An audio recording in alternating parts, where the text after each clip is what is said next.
decline after President Trump backed away from hitting Iran hard with strikes over the weekend. Maritime traffic, though, still stalled in the Strait of Hormuz for oil and goods. Patrick DeHaan of Gas Buddy tells ABC News that the market remains volatile due to refinery issues in the Gulf and the ongoing war between Ukraine and Russia. Gasoline and diesel only down 2 or 3 cents. That's only about a 2% drop.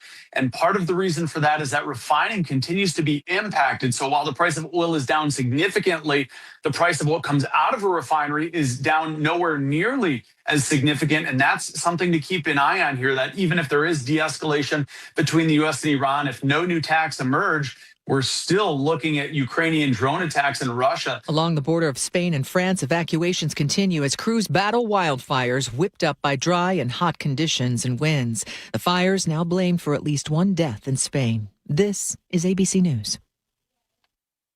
In Seattle, 3 people are dead and 4 injured following last night's shooting at a food festival.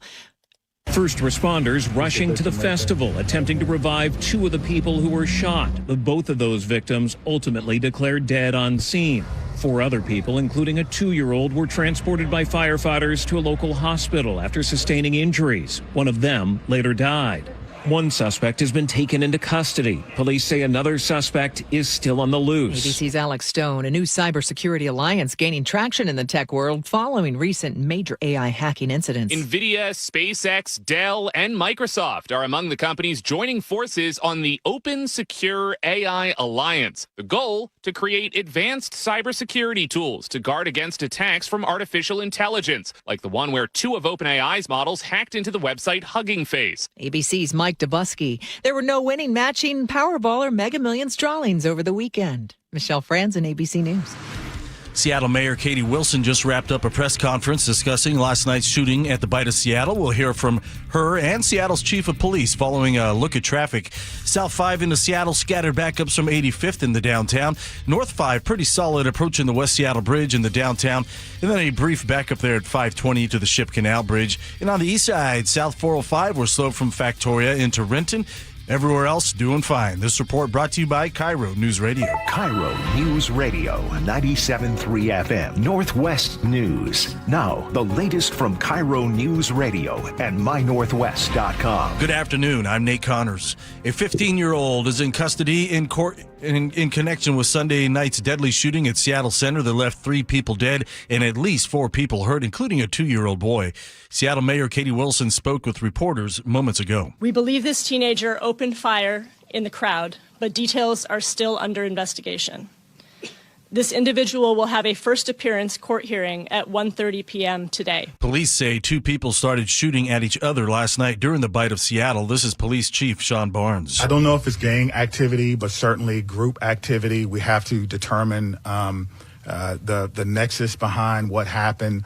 Obviously, with someone so young, we have to determine if this person is a part of a group or a part of a gang, what the ongoing conflict was. All of the victims are out of the hospital except for the toddler. He is in satisfactory condition. A fire near Leavenworth dramatically increased in size over the weekend, and it's forcing people to evacuate their homes. The Little Giant fire on steep slopes near Little Giant Pass has grown from 7,000 acres Friday to more than 19,000 due to high winds and escalating temperatures. It's 30 miles northwest of Leavenworth, and a number of rural homes have been evacuated. Officials say the fire's 0% contained, and much of it is inaccessible to firefighters on the ground. So far, no reports of any structures damaged or injuries. County auditors across our state are telling voters not to mail in your ballot. Instead, use county drop boxes. That's due to ongoing changes going on at U.S. mail distribution centers. According to the Tacoma News Tribune, changes made last summer mean your ballot might not be postmarked with the date of the post office actually received it. Instead, it could be postmarked a day or 2 later at a processing facility. Local election officials blame the recent consolidation of mail processing centers nationwide, which impacts how long it takes to process ballots. President Trump has been a big critic of mail-in voting. In March, he issued an executive order that would have required the post office to keep a pre-authorized list of voters, but that order was struck down by a U.S. District Court judge. Federal investigators are set to interview the pilot of that Kenmore Air seaplane crash today. The float plane went down near Susha Island last Thursday with 11 people on board. Everyone survived, but 4 passengers were hurt. The plane had left Lake Union for Roche Harbor when it made an emergency landing and caught fire. According to the Seattle Times, the wreckage is now in a hangar in Friday Harbor. Preliminary findings could come in about 2 weeks. And now check out your KIRO News Radio weather. A nice day ahead of us, mostly sunny and 78. Tomorrow morning starts cloudy, maybe some isolated showers, turning sunny by the afternoon. Tuesday's high near 74. Morning clouds, afternoon sun through the rest of the week. By Friday, we're into the low 80s. Mostly sunny and 69 in downtown Seattle. I'm Nate Connors, KIRO News Radio. Your best source for local news, serving Western Washington and the world with the KIRO News Radio app. Always streaming live on your smart speakers. You're listening to KIRO News Radio, Northwest News. And now, it's time for the Jake and Spike Show on KIRO News Radio. With your hosts, Jake Skorheim and Spike O'Neill. Behold, a fiendish masterpiece from the bowels of hell! Mondays, for I hate Mondays. They make me so steamed. Weekends! I go for the weekends! Son of a Welcome to the show. Happy Monday to everybody out there. Jake Skorheim sitting alongside Spike O'Neill. Spike, welcome to Monday. Happy Monday, brother. Welcome back. Thank you very much. Yeah, I was out Friday. Anniversary. So took a little time this weekend with the wife. She decided to hang in there, huh? You're a lucky man.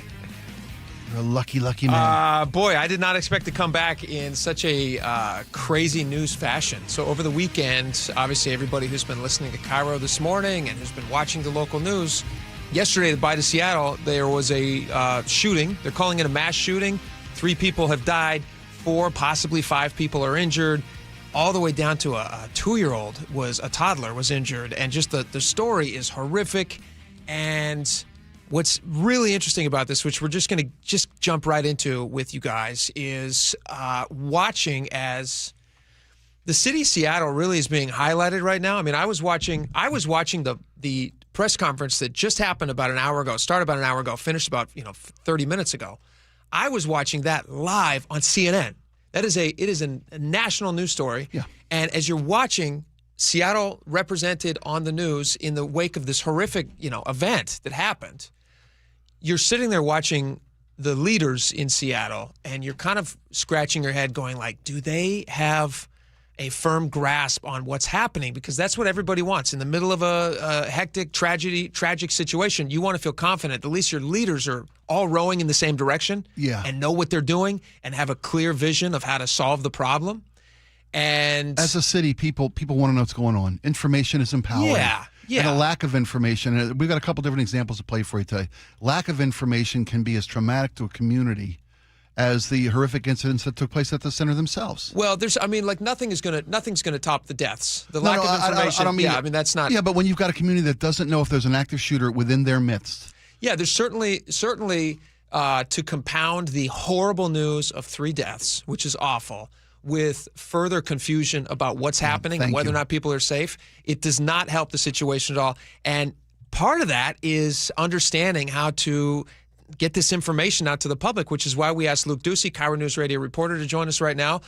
Luke, welcome to the show. Yeah, thanks for having me. Luke, what's really interesting about having you on is, as always, you have a real insight into how these stories are discussed in the back rooms at the highest levels before they're kind of disseminated out to the public, because you have a background in PR and you have worked for some of the biggest local tech companies. You've worked for, this is your bread and butter. You know exactly when you're watching this.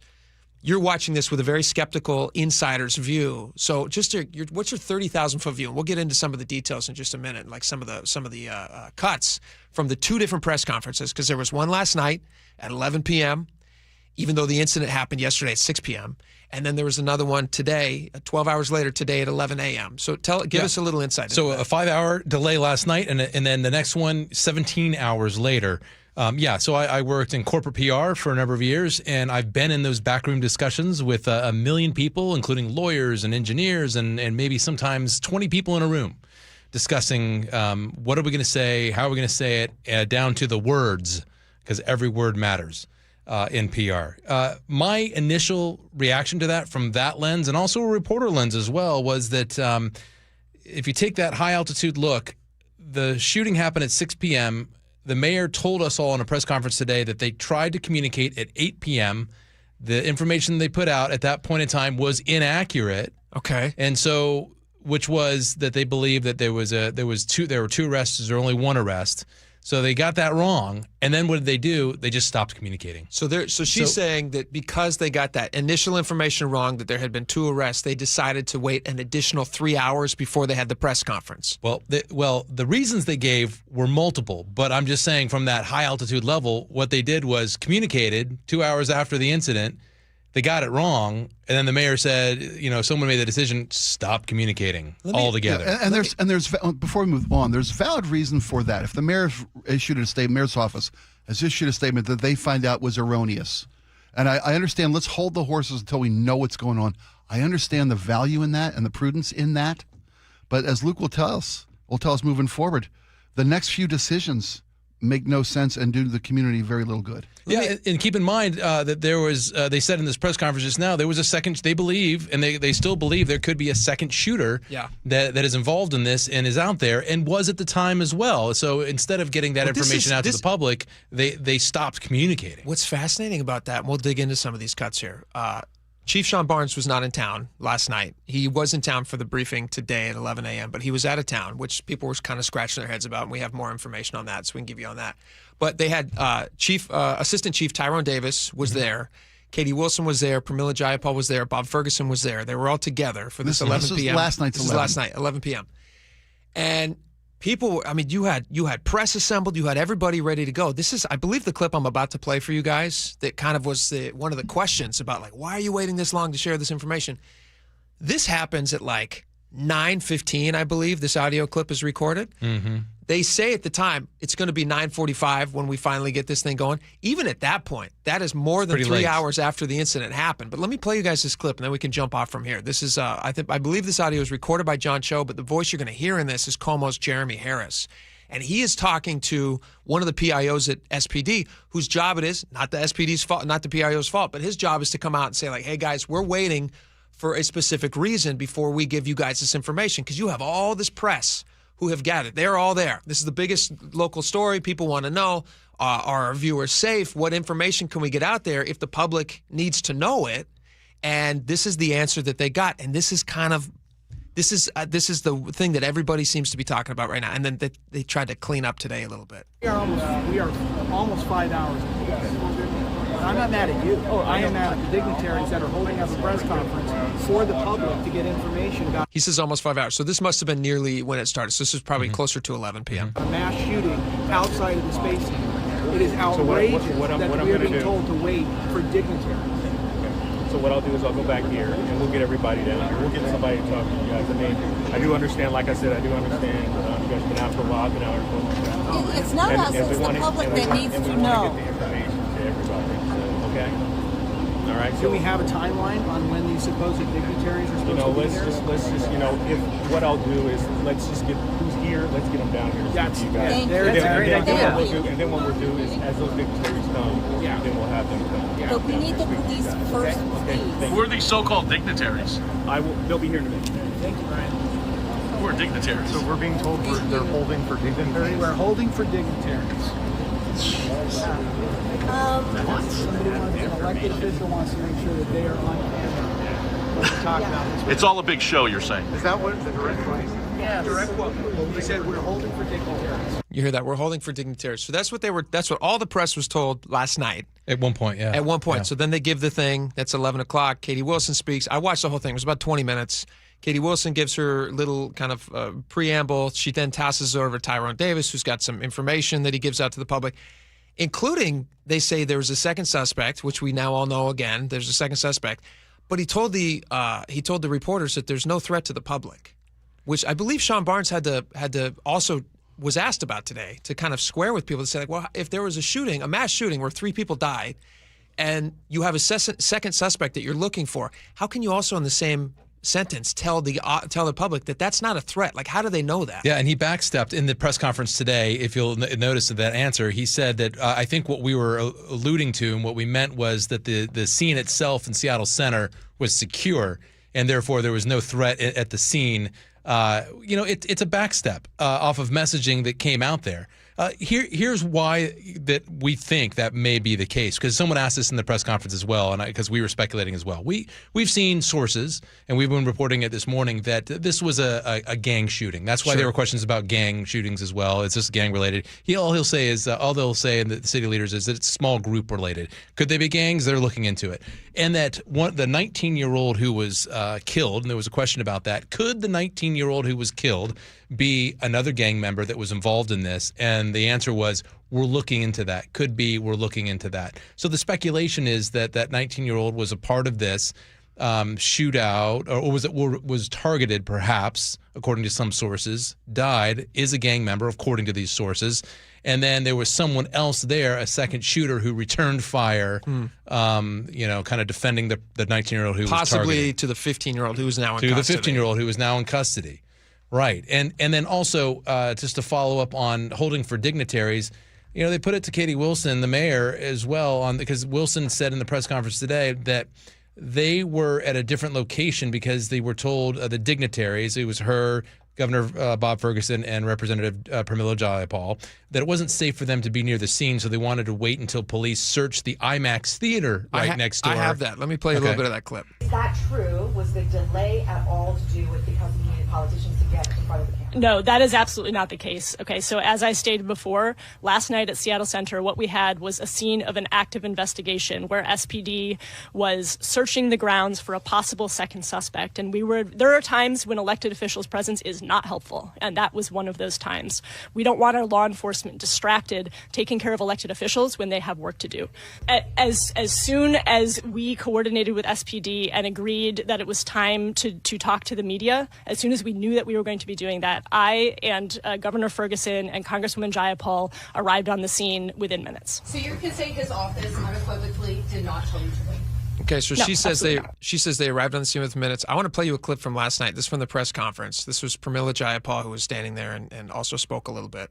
Katie, most of the speaking was from SPD, Tyrone Davis, Assistant Police Chief, as it should be, because he's the one who would have the information. Bob Ferguson spoke for what probably was like a minute, I think. Katie Wilson also spoke very, very briefly. And then Pramila Jayapal also was there, and she spoke also very briefly. But somebody asked her towards the end of the press conference, were you at the Bite of Seattle? Like, were you nearby? Basically kind of asking, because of this explanation earlier that had been given that we're waiting on dignitaries, it's one of three people that they're talking about. It would be either Wilson, Ferguson, or Jayapal, and they kind of wanted to know, like, where were you guys in relation to the Seattle Center? And if it was a delay because they were waiting on someone, I think the press was trying to get at, like, who were they waiting for? So they asked Jayapal that question. Were you attending the Bite, ma'am? No, I was not at the Bite. Oh, were you in the area?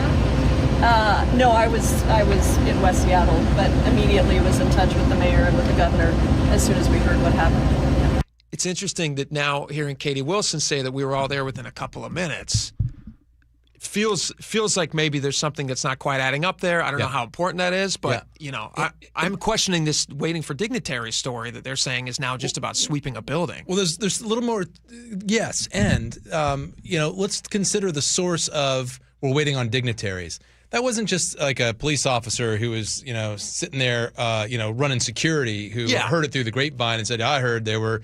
That was the public information officer who said that, which carries a lot more weight. And so that tells me that there is an obvious disconnect between the mayor's office, who is saying one thing about why they were delaying a press conference because they wanted to get things accurate, and we were ready to go, but we were being held back because of a police search, et cetera. But you have a public information officer saying, no, we're waiting for dignitaries. That's why there's a delay. Do you know what time that was? The dignitary line? It was pretty close to the press conference itself, so a little bit before 11 p.m. So it's I mean, I don't want to, it's not like they were told at 9:30 they were ready to go, but they're waiting for somebody to fly in or drive in or from wherever. They didn't, I'm not trying to defend their actions, because first off, if you're waiting for the scene to be secure, which I respect, okay, that you feel like you have to, there may be an active shooter, there was still an obligation to come forward to the city. Didn't have to be at Seattle Center, and it didn't take dignitaries being there to do it. But to come out to the citizens of Seattle, say, look, this is a situation. There's a second shooter. That person is at large. That's a public safety piece of information that this city's leadership is sworn 100% to provide. And the time that information gets out is 5 hours after the right. fact. And if they knew at 7:30, at 8, at 9 that there was a second shooter that was not in their that was not in custody, that information that needs to get to the public. Yeah, I agree with you. And that's outside of sweeps of the center or dignitaries en route or any other issue. It's not usual that you hear journalists on the scene of a press conference saying, what the heck's going on? Or anchors on television who were covering it last night saying, this is unacceptable. We have to actually have that. Spike, you saw this last night. You were kind of like, you were tied to this. This is KIRO 7. This is Monique Minlavin and Gary Horker. And they're doing their best to inform the public without any kind of information support from the elected officials or law enforcement community of Seattle. Yeah, and the audio on this is not perfect, but Frank got us a better version. Oh, we got a better version? It's just in that script right above. There we go. Thank you very much. All right, this was from KIRO 7 last night. They're waiting for dignitaries before they will tell the city whether this is still an active public safety issue. That's what it sounds like. I'm at a loss for words. Yeah. So we are in a bit of uncharted territory here. Monique and I were talking about, because she and I have been here for more than 20 years, and we were trying to think about the last time there was a complete lack of information, and that's... Can I pause it here real fast? Spike, you watched this as it was happening? This was posted by a dear friend of mine to his social media account. Do you remember what time this was? Well, he posted this at around 10 o'clock. Okay. I think this was in, I believe, the 7 o'clock or earlier broadcast. Okay. From KIRO 7. So it was much earlier. So if the shooting happens, if the timeline of the shooting is 6 o'clock, and you have 7 people, possibly 7 or 8 people injured, you have 2 people died on the scene, 1 person's taken to Harborview and dies from their injuries. All this information is relevant. There's a second suspect possibly on the loose. They know this information. Then you have KIRO TV around 7 or so in the 7 o'clock news hour. So like maybe it's into 8 o'clock. Was it the final of that clip? Because No, I have more on the clip. Yeah, because that'll let me know exactly if it's the same clip I referenced earlier. So. When Officer Timothy Brenton was shot on Halloween many, many years ago, but at the time there wasn't a suspect. There was a suspect outstanding, but nobody really knew how to react to that because we had no information, and it turns out the suspect was miles away before we knew anything. We don't know what to tell you in this case about this either. We are only going to report confirmed information. We know that you're online and you're seeing all kinds of speculation and things that are being reported as fact, and I promise you half of what you're hearing is going to be retracted later if it doesn't come from an official source. We have to be careful as professional journalists to tell you exactly what's being... So this was in the 10 p.m. cast? Yeah, there was an earlier clip I sent Laura that was of worse quality. Do we have that? Can you play that? Because that was earlier. I have that. Here we go. Here's a little bit of that. If it doesn't come from an official source. We have to be careful as professional journalists to tell you exactly what's being confirmed right now. I'm sorry, I just can't get over this. I hope that the people in charge of communications for our city and our public safety are, to your point, are aware of all of the information that is circulating out there that grows and lives and breathes in the void of information, in the silence and the lack of official confirmed information. We got to jump to a break real fast. Do you want to stick around for a couple more minutes? Yeah, sure, on I'll this stick around. Because we got a lot of information on this. It's interesting. I want to pose this as a question of the day, though, for the audience out there. Is somebody going to lose their job over this? I mean, when you look back at like the history of mayor's offices and you look back on, Katie Wilson's in charge of Seattle. Sean Barnes is the chief of police. There's a lot of questions around where he was. He kind of cleared that up, but there's still some questions about like, hey, is he a full-time resident of Seattle? Does he still live elsewhere? Does he live here? And people are wondering. And so does that have any relevance in the way that they respond to these things? If he's constantly out of town, is that a problem for a police chief in a city like Seattle, which, there was 2 shootings this weekend? One on Friday and then one on Sunday? Yeah. So that's a problem. Is somebody going to lose their job over this? I want to know your answers to that. And what's your general take on how Seattle's currently being run? Because if I'm basing on what I've seen from these press conferences from last night and today, it's not going super great. We're going to get back to those at 1:30. We'll get those. That's the question of the day. You can hit us up at 888-973-5476, Muckleshoot Casino Resort text line. We got some more audio on this. There was another interesting thing regarding cameras. I would like to get into this with you guys in just a second because two different things were said yesterday back to back at the press conference. SPD says one thing, Katie Wilson says another thing, and then Katie Wilson says a third thing today in the press conference. I'm going to play you all those clips, and you guys can help us figure out what's going on. All right, we'll be right back. Stick around. This hour is brought to you by Sunset Auto Family. I heard a lot of gunfire. It really sounded like a firework at first. A community searching for answers. Breaking news, a mass shooting at Seattle Center. 500 plus people just like stampeding our way. It was horrible. The kids right there screaming, trying to get their dad. The station you trust when it matters most. Detectives are working to track down everyone involved. KIRO News Radio. 97.3 FM and mynorthwest.com. Not all roofs are created equal, and not all warranties are either. This is Justin Shirley, CEO of State Roofing and Exteriors. Right now, take advantage of free lifetime Golden Pledge warranties on all GAF shingle installations and save up to $3,000 or choose 0 down, 0 payments, and 0 interest up to 24 months. Summertime savings won't last forever. Protect your home with a roof you can count on for decades. Call 866-ROOF-ROOF or visit stateroofing.com today. Held to a higher standard since 1968. And Doug. Limu and I created a trick to help you remember that you can customize your car insurance and save with Liberty Mutual. You see, the shirts Limu and I wear are yellow, and yellow is the color of lemons, and lemons grow on trees, and trees provide oxygen, and oxygen helps us breathe, and breathing is how you live, and you can live more life when you save money by customizing your car insurance. I agree, Limu. It's really quite simple. Only pay for what you need at libertymutual.com. Liberty, liberty, liberty, liberty. If the world were like a Sleep Number mattress, everything would adapt for your comfort. Your coffee would never get cold. Your flight would always be on time. And your mattress would always respond to you and your unique sleep needs. Sleep Number mattresses are designed to respond to your body and shift with your changing life, helping you fall asleep faster and stay asleep longer. To experience a whole new world of comfort, visit a Sleep Number store or go to sleepnumber.com. Sleep Number. To a good life sleep. It's Jonathan here from DUI Heroes, and I'm here today with a teenager who's just about to get her driver's license, and she's got some questions for me about driving, alcohol, and how to not end up in my office. I got invited to a high school party this weekend.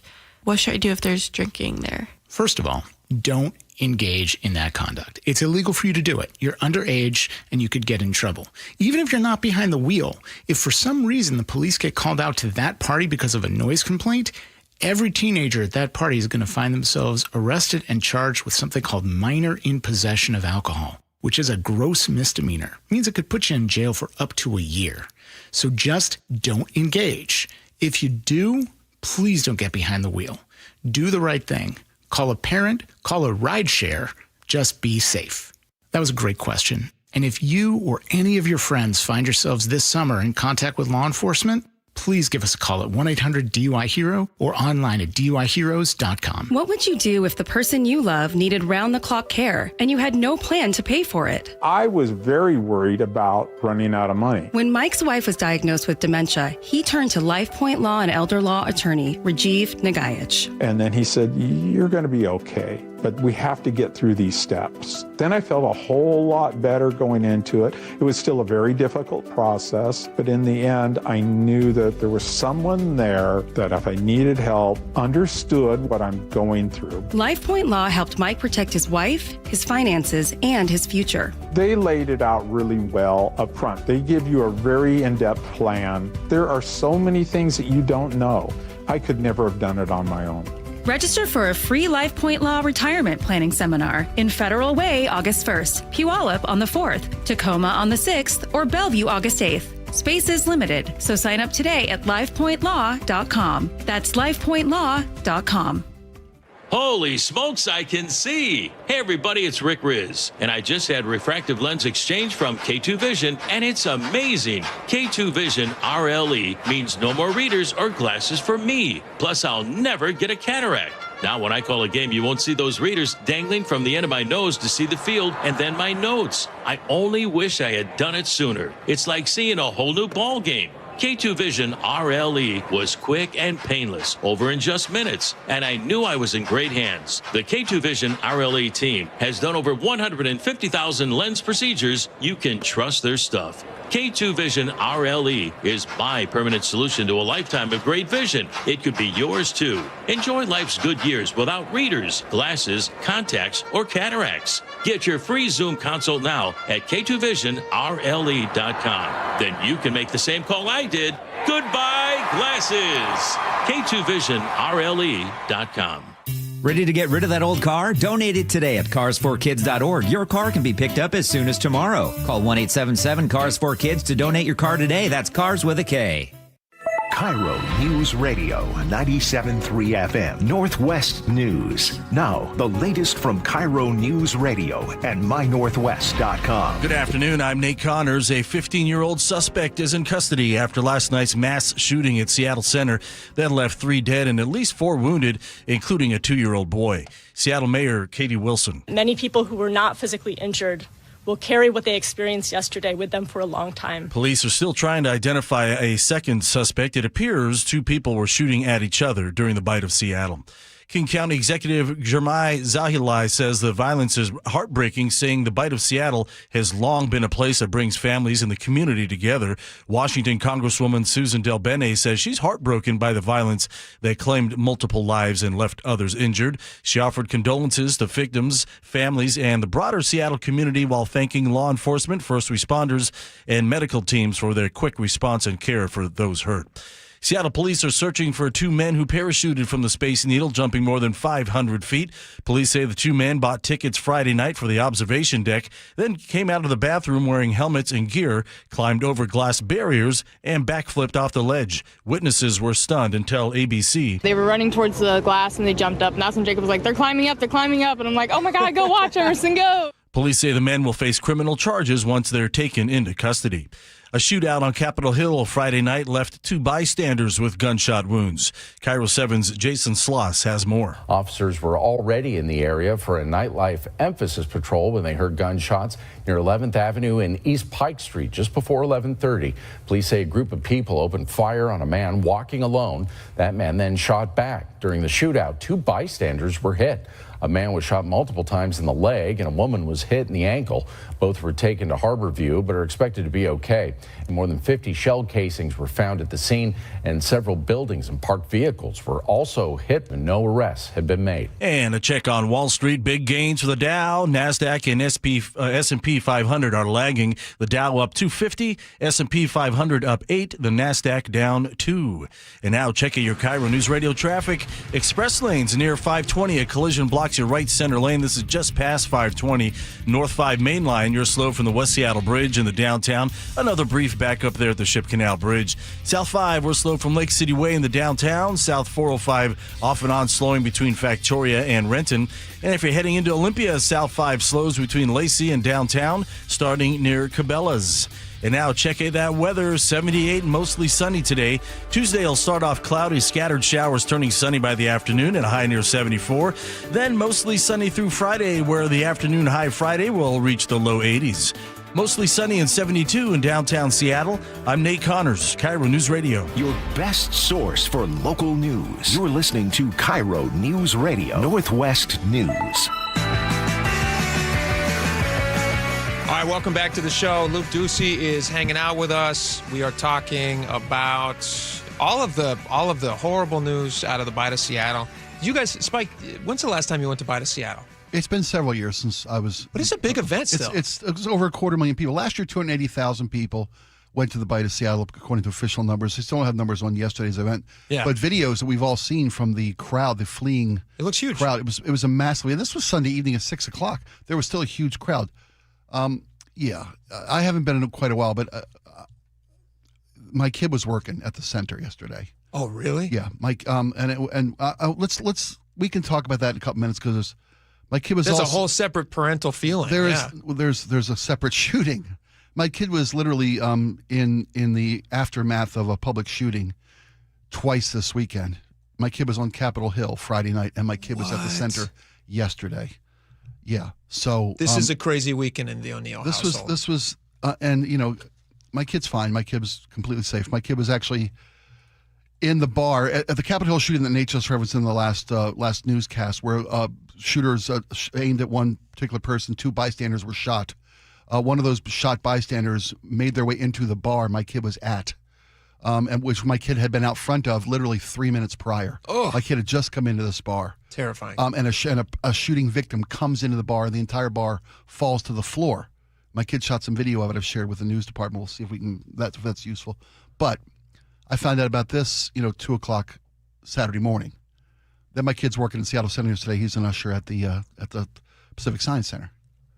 And then we get news of this active shooter at this mass shooting at Seattle Science Center, or at Seattle Center, excuse me. So it's been quite the weekend at the O'Neill household. Let me ask you a question as a parent who actually had somebody there, and you're actually the second parent that I've talked to in the newsroom today who had a child at the event or near the event. Yeah.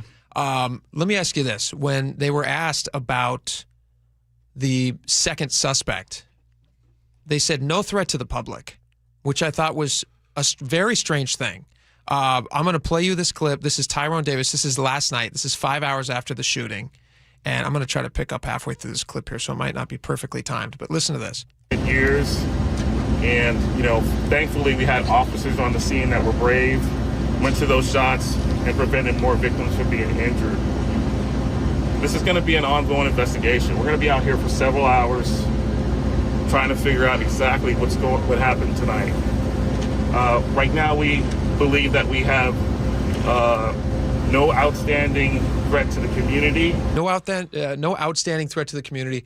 What's your guys' feeling on that? Because I had a very strong reaction to them saying that, and I have a very specific reason why, but I'd love to get your takes on it. For me, if you don't have the suspect in custody, you have no right to say there's no threat to the community. 100%. I know they retrieved 2 guns at the scene of yesterday's Seattle Center shooting, and I'm not sure if those were the 2 guns involved in the back and forth. Neither are shooting. Neither are they. And I didn't know this at the time. I learned about all this morning as we're uncovering more and more information, because the press conference didn't come until 5 hours after the shooting. Next one was 12 hours after that. Yeah. Again, the lack of public information for them to say, I don't think they have any right to say the city is not in danger or there's no threat to the public community at 11 o'clock last night. Why would they say something like that, Lou? It's a good question. I don't know. It was confusing. I was wondering myself. Sometimes, you cover cases where it might be a murder-suicide, and you don't, and they can't say that exactly yet, but they'll say no threat to the public. And that's usually kind of a thing to reporters to say, hey, this is like a murder-suicide, but we can't say that officially. Language. It's kind of like, so you kind of get it. Yeah. I didn't understand it. I don't think a lot of reporters understood it, and it was qualified. They tried to qualify that. Chief Sean Barnes today at today's press conference with, well, what we meant was the scene itself was secure in that specific area. Yeah, no threat to dignitaries or news reporters covering this press conference. Right, which goes to this idea of, you asked me earlier about my perspective being a journalist and someone. I just wanted to clarify that too. I've got a better response for that real fast. From a journalist perspective, I'm frustrated about the inaccurate information, just like you heard the KIRO 7 anchors. I'm also really frustrated about no information or confusing information like that. It doesn't make sense. Yeah. And it's not painting the right picture. And then when they backtrack, that's almost even worse. From a PR lens, though, it's clear from what's happened, the totality of everything, when you put all these little pieces together, they add up to a clear picture. And that is that mostly the mayor's office, not necessarily the police department, but they don't have a game plan in place as far as communications with clear messaging that are attached to a communications plan. Chief Barnes usually does, actually, in today's press conference. He looked like a pro. He was very calm. He had answers for everything. And if you notice, if you go back and watch, he pivoted twice. Yeah. He was asked about being frustrated. People are frustrated about him not being there last night because he was out of town. He was at an event in Dallas. Right. He said he pivoted that. He answered the question. Then he pivoted to say we should all be angry. We should all be angry about gun violence. That's number one, pivot number one. Number two, he got a question about being accurate and taking too long to communicate, like we're all talking about. And he said, and he was asked about a possible second shooter and other information. He said they're working hard on getting information on that. And it said to the reporter, and I believe it was Como's Michelle Esteban, he said to her, you want us to be accurate, right? So it's going to take time to be accurate. So he went back to his messaging that snaps directly to his goals and mission, fighting gun violence. Yep. and being transparent with residents, which takes what? Takes accuracy, which takes what? Takes time. So, well, then tell us what you don't know. If you can't tell us what you know because you don't know anything, tell us what you don't know. Agree, but he wasn't in town. But he wasn't in town. Which is a whole separate thing, which we're going to get into a little bit later in the show. Let me go back to the if the suspect is on the loose and they don't know who the second suspect is. But we're all safe? And they're telling everybody that they're safe. The reason that I think that they're doing that is they're trying to downplay a problem that they don't want to talk about, which is they kind of addressed today. This is Sean Barnes today, and he was asked directly, hey, is this gang activity? Because from the outside, if I was just looking at this and I look at the age of the suspects who, the one who was arrested, I would say based on almost just the age of a 15-year-old with a gun, I would say there's a pretty high likelihood that this is gang-related. So he was asked about that, and this was his response. Is there any indication that this is related to gang activity? I don't know if it's gang activity, but certainly group activity. We have to determine... gang or group? Like, what does that even mean? The nexus behind what happened. Obviously, with someone so young, we have to determine if this person is a part of a group or a part of a gang, what the ongoing conflict was. But we're gonna do that. Our officers are going to work. We do have an intelligence section that's going to work to identify everyone that was involved to see if there is some connection between the two. So here was the thing that really bugged me when they multiple times they said, we don't know who the second suspect is, or at least where they are, but you're totally safe. The problem with that is that 3 people died hours ago when they're saying this. So obviously the public is not safe. This idea that this is just like, even if it's gang activity, they don't want to admit as gang activity. Call it group activity, whatever they want to call it. That spilled into a very big public event. And if they did it once and 3 people are dead as a result, just 5 hours after they're making that statement, 5 hours prior to them making that statement, then clearly the public is not safe. So for them to say like, hey, there's no threat to the public, 3 people are dead. 7 people were shot. 7 people were shot, including a 2-year-old is injured. Perhaps an 8th. So to say that that there's no threat to the public. Unless they do know that the 19-year-old was one of the people involved. Well, that, or they do know who the second shooter is, and they've got a pretty good idea of, they've got intel already on that they do belong to a gang or a group that they know, and the intel shows them that they hang out here, they go here, but here's how they operate, here's how they act. But that's still a problem for me, because if they know it's a gang, and they're not sharing that information, there's a reason they're not sharing that information, that person's still at large. Well, how do you get around that, right? Then you get around that by because we don't know for sure the exact identity of the shooter, because no witness is talking about it. I don't disagree with what you're saying, right. But what I'm saying is, you can see the way out for them. Well, no, but here's where I disagree. I don't think that they say in that point, in that case, the public has no threat. You're not worried. Don't be worried about your safety. Oh, I agree. That's why I'm still confused. It's which leads to the larger question. Who's in charge of this thing? Like when I looked at the press conference today, obviously the person with the most gravitas would have been Sean Barnes. Would have been nice if he was in town. I understand why he was out of town, but it draws a larger question about like how often is that guy out of town? That's a whole separate question. In a communicative world as we are today, a technologically communicative world as we are today, even if he's out of town, he's an active shooter in his city. Yeah. There's a mass shooting in his city. Yes. He's an active shooter. The chief of police should be directing the messaging, the time frame with which the public is alerted to danger, potential danger. I don't care if he's got to catch a flight from Dallas or Chicago or wherever. There's no Wi-Fi on that plane? He's got to be on a phone saying, get somebody in front of the public right now, let the public know what's going on, and how unsafe the mayor looked they are. defensive, and at one point she was asked a direct question when Chief Barnes was at the podium, and he started answering, and then he stopped and said she should answer, and she kind of went motioned like she was going to go up to the podium, and then she stopped after he talked because he answered. It's very interesting. That's what leadership looks like. When you look back at the different reasons that sometimes we lose mayors, like they're either fired or they step down. Was Nichols? You guys remember Nichols? Of course, yeah. Wasn't it his driveway got cleaned up when nobody else's got cleaned up in the snow? Yeah, that was enough. And that was enough? Those were the days, huh? I mean, really, this is going to be interesting as this whole thing plays out. And this is all set to the tragic backdrop of now public events being in question for people's safety. I mean, like, I would not, if I was, considering bringing my family to a big event in Seattle, there's no way that this would not affect that decision. And Seattle's going to be grappling with that for a while. I walked in the newsroom this morning. We all looked at each other, and I kind of said, guess we can't go to the Bite of Seattle anymore. That's exactly what I said. And I hate that I said that. But it's exactly how I felt, too. It's not worth the risk to my family. No. All right, we got a lot more coming up. Luke Ducey, thanks for joining us. We appreciate it. Lots of text messages on this. Hit us up, 888-973-5476. We got much more. Stick around.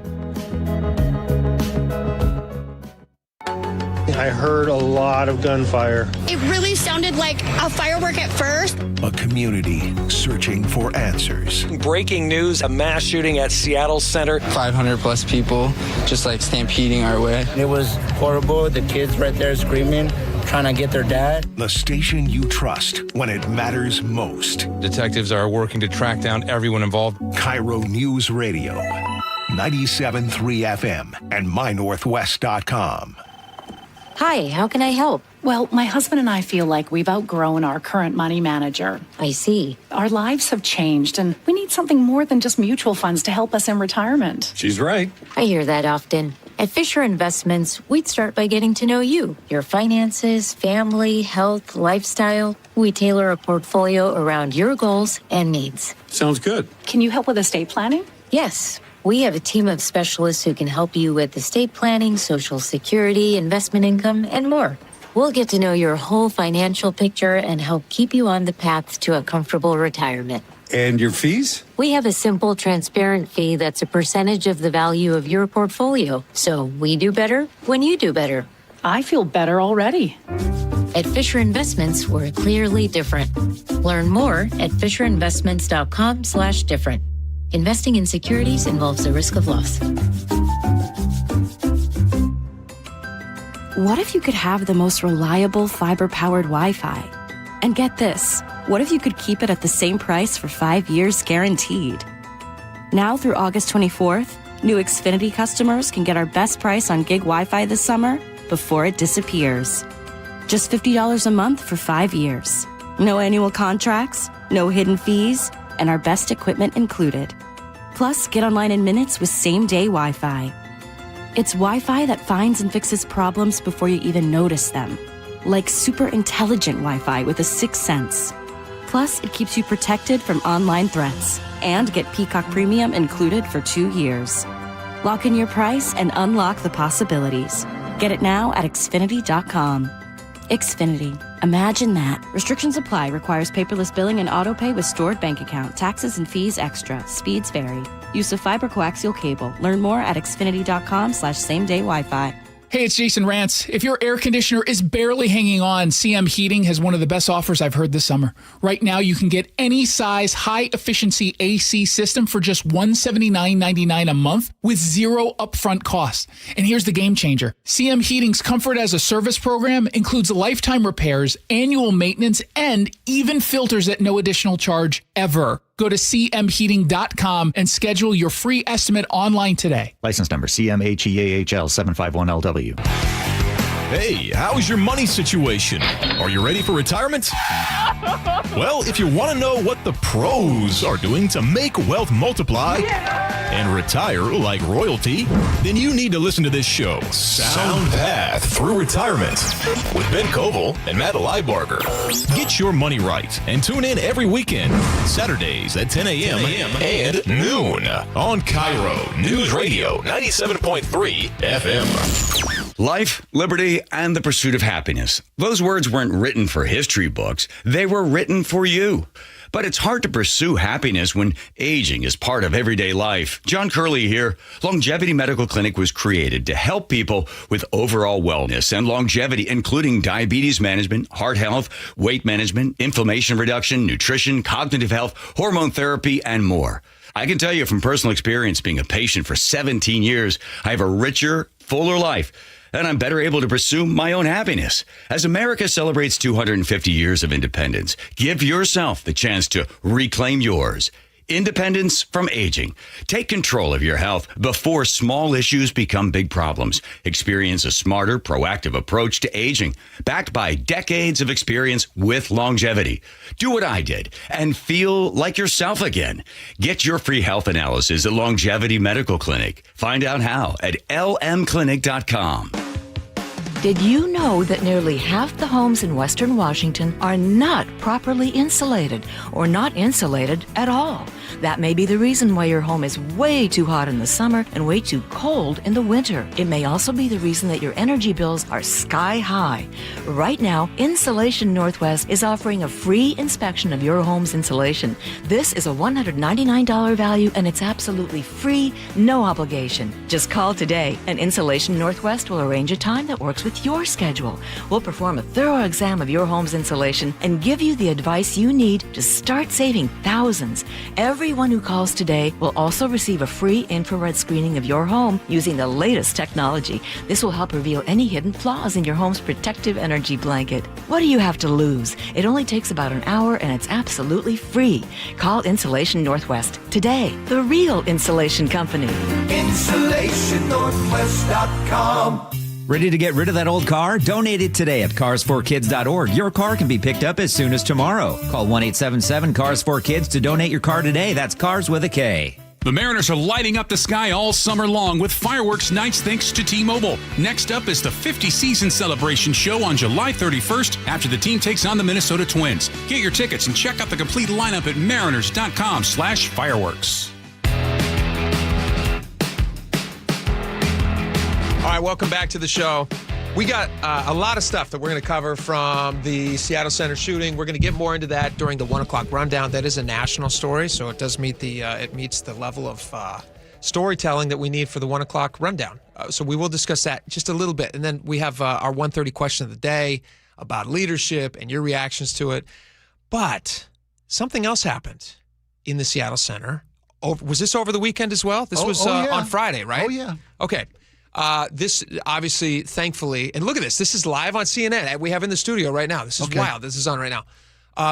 Over the weekend, when's the last time you went up in the Space Needle, Spike? Last Christmas. Okay. We go up every year. That's where we meet Santa. It's easier for him because cool. it's lake and land up there. It's still a thing, even though it's very cool. And anybody who comes to town, that's one of the must things. They always want to go, especially with the new refurbishment and redesign and 100% walls of glass. So people are up there, tourists are up there. It's a beautiful day Friday. Everybody's out there enjoying the views, and then these two guys get up, and we have video that's on right now. If you're not watching on our live YouTube, you should be. Go to KIRO Newsradio 97.3 FM, and you can watch live with us. These two guys are out there on the viewing deck, and if you have been to the viewing deck or if you've ever been to the Space Needle, you know that it's protected by what looks to be like a 10 or 12-foot glass wall. It's really big. Yeah, I noticed how tall that is. And it's surrounding it so that it protects people from falling off. Yeah, it does. Unless you're trying to get off. Yeah, it is. And so two guys climb up over the glass wall. And describe for the audience, Spike, what happens next, for anybody who's not watching. So first off, these two gentlemen came up to see the Space Needle observation deck, which hundreds of thousands of people do every year. Yeah. They came up through the elevators with backpacks containing parachutes and helmets and GoPros, which I have a different question about. Are they not searching the people that come to the top of the Space Needle for helmets and parachutes? How did they get their stuff up there? Exactly. They were small backpacks. It's not like they were like the parachute you think from a skydiving movie. The base jumpers have little parachutes that are literally handheld like a loaf of bread, and as soon as they jump, they release those. Yeah, right. I'm looking at the video right now. They got helmets and GoPros. It's a healthy size backpack. They then come out of the. They put on their helmets in the bathroom, come out, run toward the wall from the crowd, and then go up and over the glass wall, down on the landing platform outside of it, and jump from there. They do a backflip off of it. One of them does a backflip. One of them just you went up to the Space Needle all your life, right? Yeah. You remember the steel wires that were put there because suicide prevention. I didn't realize until I saw this video that the new configuration of all glass, all view, all the time doesn't stop people from being able to jump off the Space Needle. I had never realized. This new configuration doesn't prohibit. It would require, it does require them to jump up and climb the glass, which could be prohibitive. Well, but somebody's determined to take their life. That's true. I think could probably make the same ascent as a guy wanting to base jump for his social media feed. Here's what was confusing to me, though. Well, a couple of things are confusing to me about this. Number one, you have to have some sort of a death wish to jump off. Yeah, well, these base jumpers, they probably feel safe doing this, and obviously it's an adrenaline rush, and I can understand to some extent, the attraction to it. I would never in a million years do it. They probably felt safe because they trust the equipment that they brought with them. But yes, like that glass wall needs some other protection, obviously, so that people can't climb up over it. Now, it would prohibit you from being able to see the sky above you, and maybe that's the problem. But why can't you just have glass above there? Whatever. Yeah, well, yeah, something. But it used to around I'm not an wishing. edge, something. It's wonderful. It's beautiful. I love the glass floor. It freaks a lot of people out. It is really an incredible experience to be up there on the observation deck. But I'm glad that thank goodness they were base jumpers. You know what I'm saying? Yeah. I think you do. And I'm mystified. I never realized that they had taken away the safety guards from someone who's not in their right mind, who's going through a mental crisis, for people to use the most public place we have, our signature landmark. And as I understand, they don't have any suspects for who these guys are. I would think too, like the base jumping community. This to me reminds me of what's the movie with Keanu Reeves and Point Blank. Point Blank. It's there's a small community of like daredevils locally here, thrill seekers, adrenaline junkies, who probably post similar videos. And like, if I'm doing an investigation, I'm starting in that community right there for sure. Well, we got clear views of their faces. Yeah, we'll see what happens. All right, 1 o'clock rundown's coming up next. Stick around, bear back. I heard a lot of gunfire. It really sounded like a firework at first. A community searching for answers. Breaking news, a mass shooting at Seattle Center. 500 plus people just like stampeding our way. It was horrible. The kids right there screaming, trying to get their dad. The station you trust when it matters most. Detectives are working to track down everyone involved. KIRO News Radio, 97.3 FM and mynorthwest.com. We all know a cancer diagnosis is physically and emotionally draining, but it can be financially draining too. That's why Northwest Hope and Healing is here to help. I'm Dr. Suzette Miranda, a plastic surgeon who is proud to be part of Northwest Hope and Healing's mission. We provide a lifeline for breast and gynecologic cancer patients. We cover essentials like food, utilities, and childcare so patients can focus on healing. Since the year 2000, we have distributed over $3 million in direct financial assistance to thousands of local cancer patients. And you can make a direct impact. Mark your calendar for Life in Color, a summer brunch, auction, and fashion show on August 23rd at the Somme Hotel and Spa in Woodinville. It's an unforgettable afternoon of hope and inspiration, celebrating local cancer survivors. Get your tickets now for Life in Color on August 23rd. Go to nwhopeandhealing.org to learn more. That's nwhopeandhealing.org. Welcome to this week's Puget Sound Express Whale Report. According to naturalists from Puget Sound Express, humpback whales stole the show this week. On one unforgettable evening, more than 20 humpbacks were spotted spouting across the Strait of Juan de Fuca, capped by an incredible double breach. Later in the week, fan favorites Stitch and Trident circled nearby for a full hour, treating passengers to the look of a lifetime, while Hemlock breached and slapped her long white flippers again and again. Family-run Puget Sound Express offers half-day and full-day guaranteed whale-watching tours departing from Edmonds, Seattle's most popular and well-reviewed whale tours. Morning departures often sell out, so be sure to check out their afternoon departures as well. Orcas, humpbacks, gray whales, minke whales, and so much more. Don't miss out on your chance to see whales in the wild. Family-run Puget Sound Express guarantees you'll see whales or your next trip is absolutely free. Book online at PugetSoundExpress.com. For 250 years, Americans have believed in one powerful idea, that we are meant to live free. Free to work hard, free to move, free to enjoy life without being held back. But if the natural effects of aging are slowing you down, it might be time to declare your independence from aging. John Curley here. Longevity Medical Clinic has been treating the undesirable effects of aging for nearly 30 years. They have more clinical experience with actual patient care than any longevity practice in the country.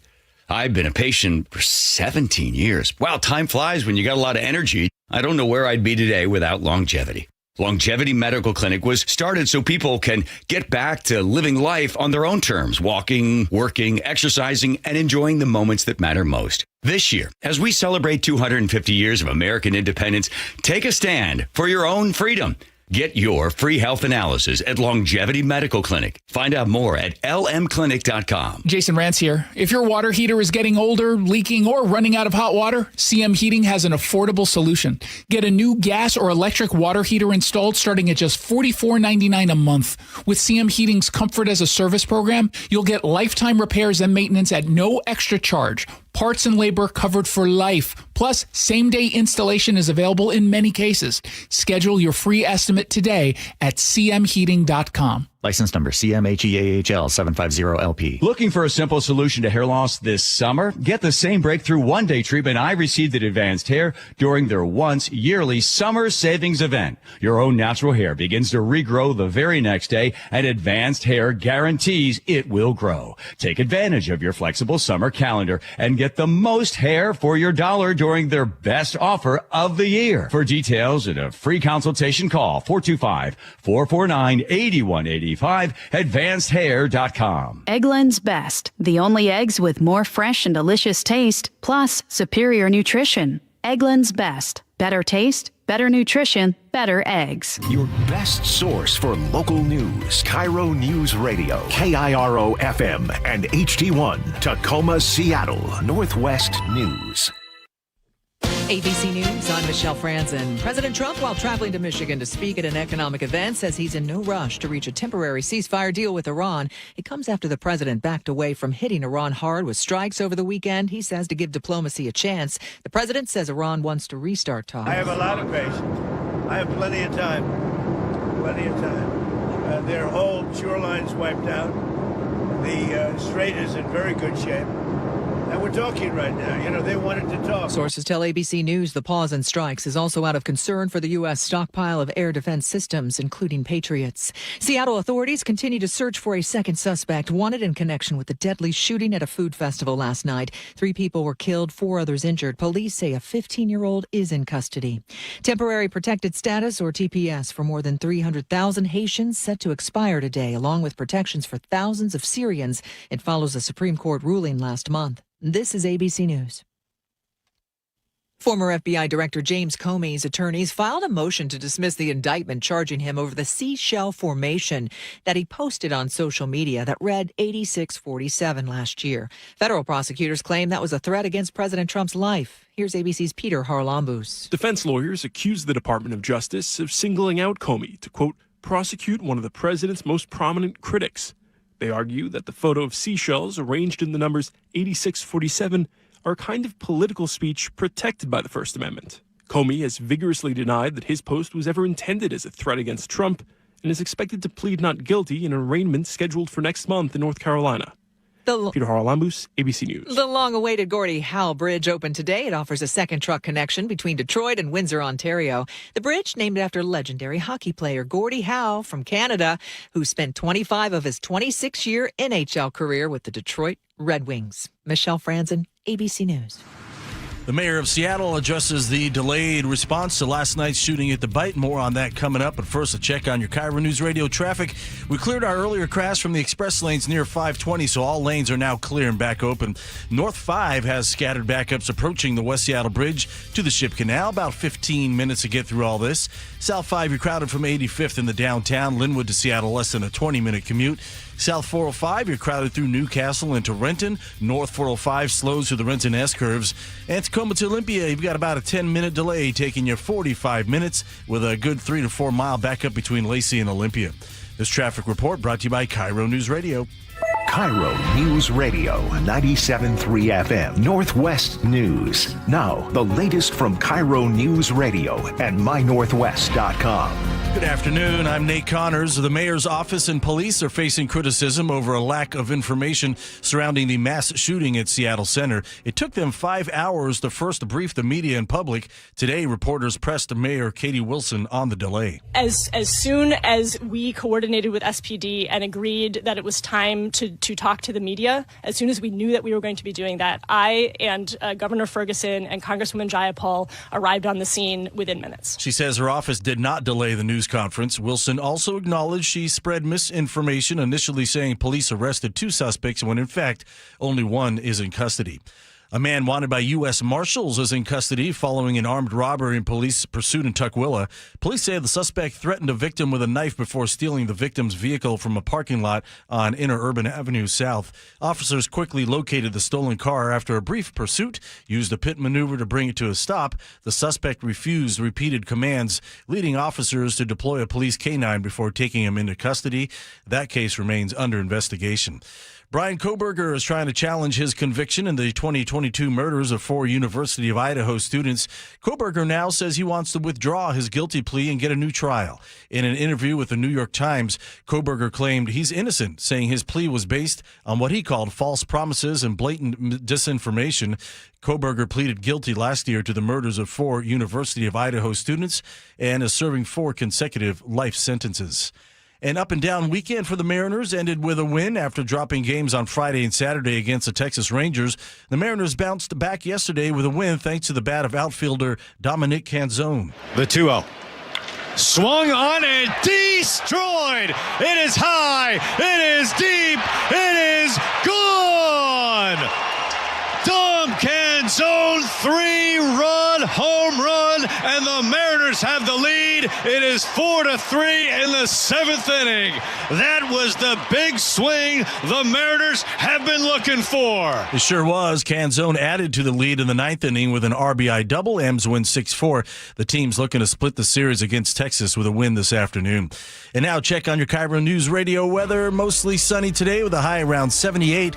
Clouds will thicken up overnight and bring some scattered morning showers Tuesday. Mostly sunny by tomorrow afternoon with a high closer to 74. And then mostly sunny through Friday with temps gradually climbing. Low 80s on Friday. Mostly sunny and 73 right now downtown Seattle. I'm Nate Connors, KIRO News Radio.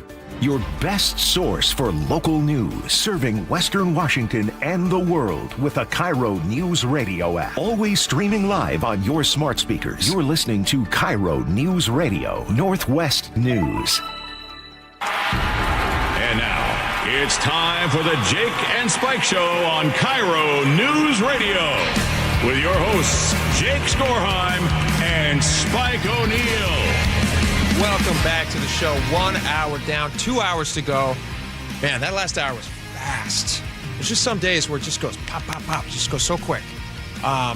We have a lot of stuff we're going to cover here. This is the 1 o'clock rundown. We do the top stories coast to coast. And in this 1 o'clock rundown, a lot of times we end up talking about more national stories. The first story we're going to start with is the shooting at the Seattle Center by the Seattle on Sunday, which is actually a really big national story right now. If you go on any of the big news websites, your CNNs, your Fox Newses, your MS Nows, I watched the press conference from earlier today, the 11 o'clock press conference with Chief Sean Barnes, Mayor Katie Wilson. That was a live CNN take. So clearly the nation is paying attention. So we're going to start with that. We're going to work our way out to some other stuff that's quite a bit lighter in topic. And then at 1:30, we're going to get back to our question of the day, which is regarding some more stuff from the Seattle Center shooting. What's next for Seattle? With regard to leadership? Yes. With regard to the citizens of Seattle being safe to enjoy the amenities of our city? Yeah. I mean, there's a lot of questions about, like, who's in charge right now? Is somebody going to lose their job because of this? It's a great question. There's a lot of he said, she said that's happening because we saw last night. Let's start with this. This is really interesting. CCTV cameras. They arrested one suspect who's 15 years old. They're looking for another one. As far as I know, they still have not made a second arrest. And people were asking at the time, they said, hey, is there cameras that might be operating in this general area when you have 250,000+ people in a specific area? I imagine they have to take into account the security, possibilities. Yeah, and the Seattle Center is a privately owned and operated entity covering 74 acres. But there is closed circuit TV cameras. Is it not owned by the city of Seattle? I believe it's managed, if not owned by. Maybe I'm misspeaking here, but I know it's the Seattle Center is its own private entity. It's not governed by city government. Private security, oftentimes public. Of course, police are always there as well. I was under the impression that they receive public dollars. Maybe I'm wrong. They make it public dollars. Isn't there a big levy? Isn't there a big levy, like a $1.5 billion levy to fix it? That's true. That's true. It must be city. Yeah, but there are cameras on site. Yes. But that was a point of uncertainty at the press conferences. And not only did obviously it was front and center at the press conference after the fact, but leading up to the Bye to Seattle, before anything even happened. This video I'm about to play for you, this is from a TikToker who's walking around Bye to Seattle. This is on Saturday. This is the day before the shooting happened. And this TikToker's walking around noticing there is quite a bit of lack of security here and actually drawing attention to this, and then posted this video. Listen to this. With no security, no pat down, no search of the bag. Surprised there's not any security walking around. It's Bye to Seattle got the budget.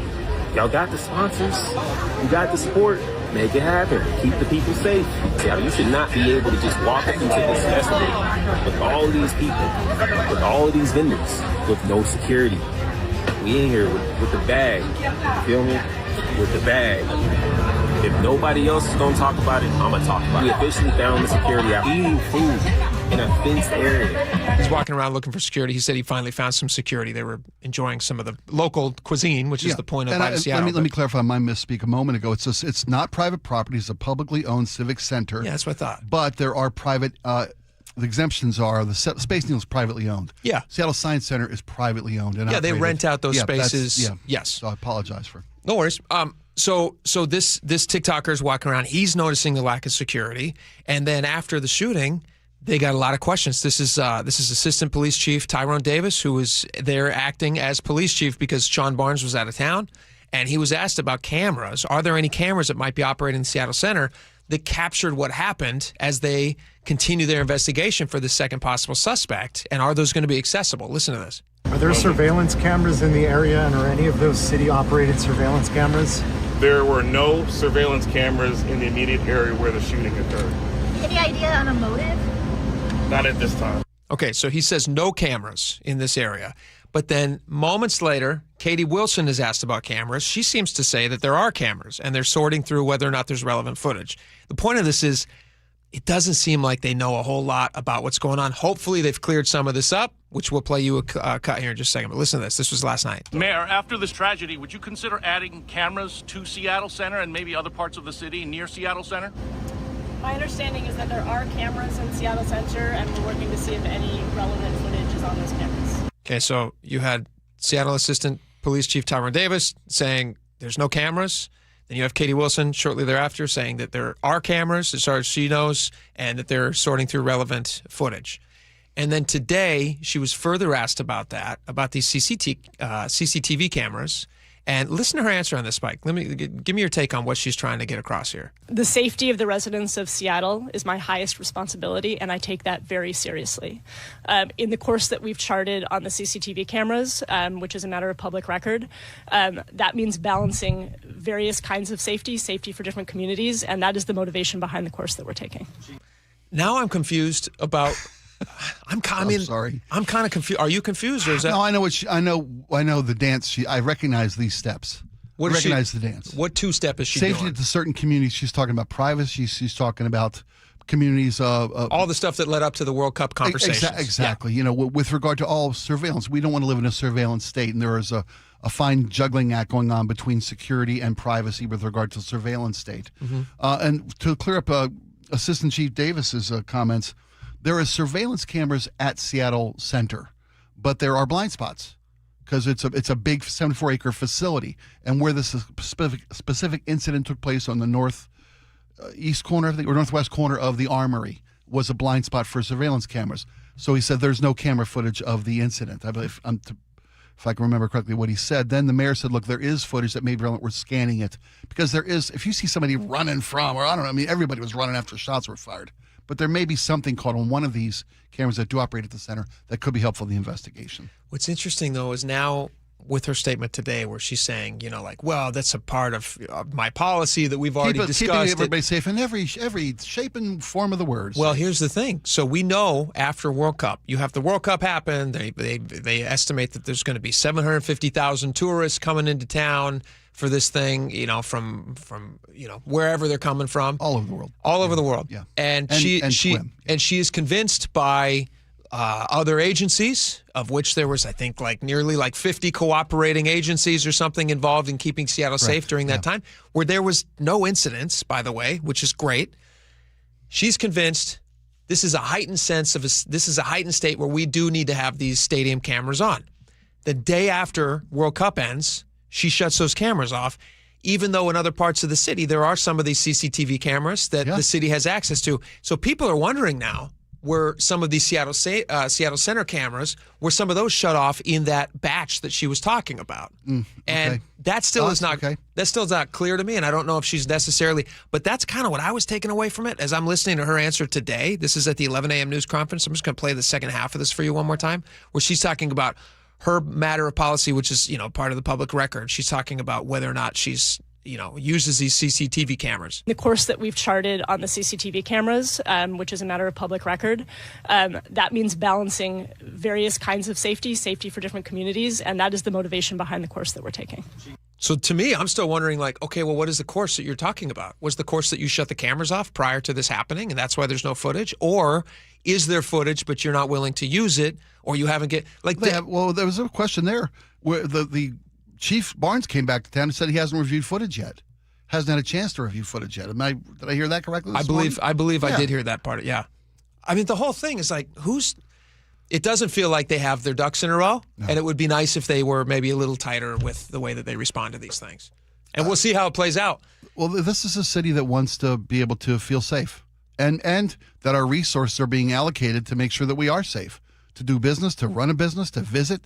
All the things that we want to do that we pay for in our tax dollars, the amenities that we fund, everything we're talking about paying, whether it's law enforcement community or if it's surveillance cameras or anything else. Yeah. These are our dollars they're spending. It's all our money. Let me ask you a question, and then we'll get into our next topic here. But the question of security was one that people were already asking before the event even turned tragic. Could they have done something? I think about an event that size, and I think about something that my family goes to every year, which is Seafair. I didn't go to it a lot until I got married to my wife, and her family, who's, that's their tradition. That's their tradition. Yeah. They always went to see the Hydros and the Blue Angels and all that stuff, and they made a weekend of it. So we always go now. We take the boys, and it's kind of a fun thing, and we love it. And if you want to get into Seafair is completely blocked off by fences. You cannot get in. Every fence entry point has a police officer there, an SPD officer who's standing there, who I assume has been, is being paid by Seafair for the extra time doing security. If you want to get in, you have to go through a bag check, all these different things. What's stopping them from something like Bite of Seattle? Because it's all kind of in the center there. Is that right?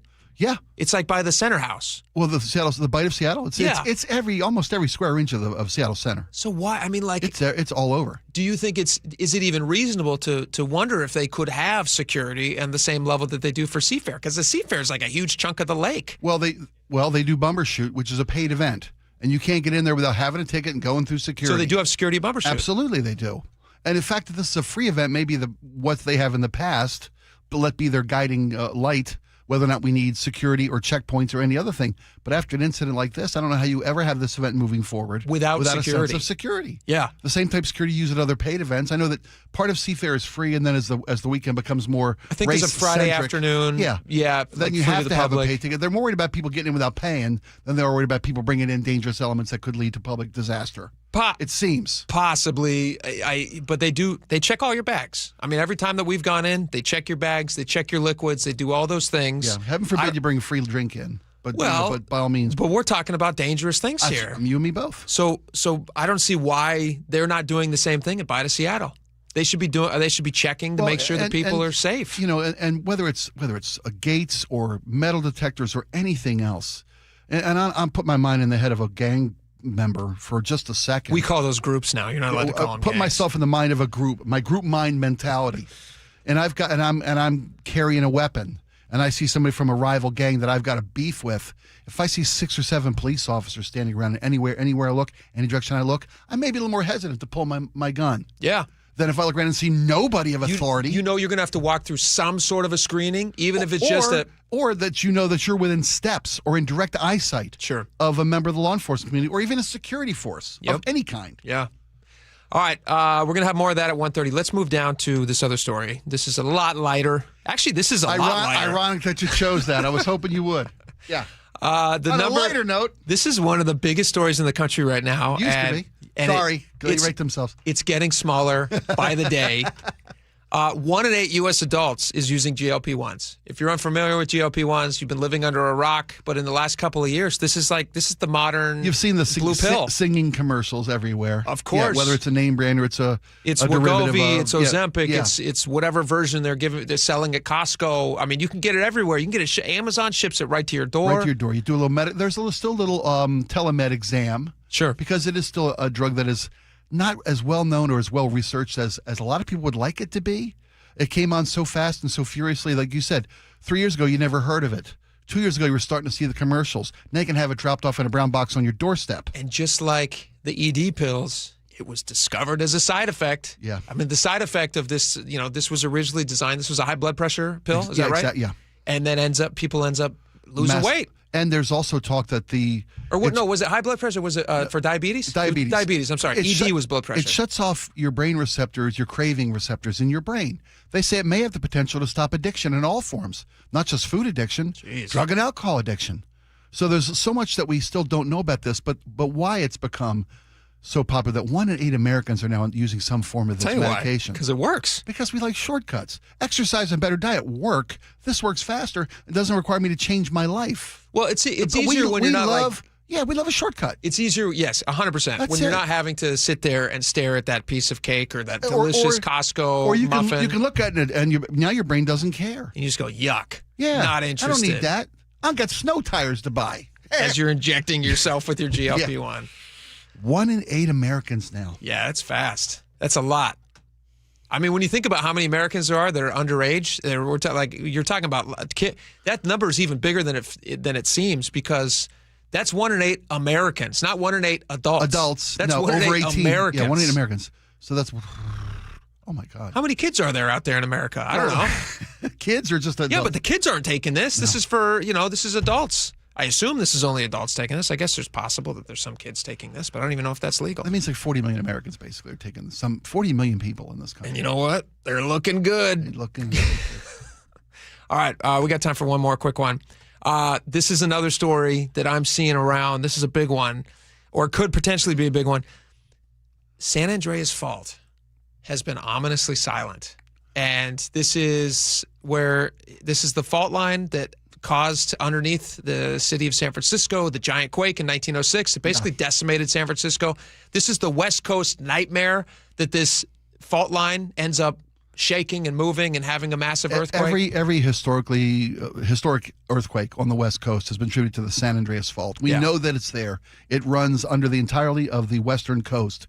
And if it ever gets the big one, the entirety of California could be gone into the ocean. And they monitor these constantly. It's just like Mount Rainier. Yeah. They monitor it got like daily. A little box with a ticker or something on it. There are thousands of monitoring stations on Rainier and along this, and even more along the San Andreas Fault. So they know that every day there are literally hundreds, if not thousands of events, minuscule but constant, along the San Andreas Fault, and it's been eerily quiet. Here's what researchers say. This is according to, I believe this is an LA Times article. Researchers estimated that key sections of the fault in Southern California are at their highest level of tectonic strain in the last 1,000 years. That's a big problem. They said the San Andreas, in other words, is locked, loaded, and inevitable.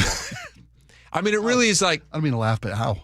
No, it's clever wording. When I was a kid, did you ever see the movie Volcano with Tommy Lee Jones? Do you remember that? Absolutely, L.A., yeah. Okay, so in that movie, San Andreas Fault moves a little bit, and a volcano literally pops up out of the San Andreas tar pit. The tar pit, right there. And Tommy Lee Jones has to La Brea tar pit. Yeah. And Tommy Lee Jones is a FEMA coordinator, and he has to save the day.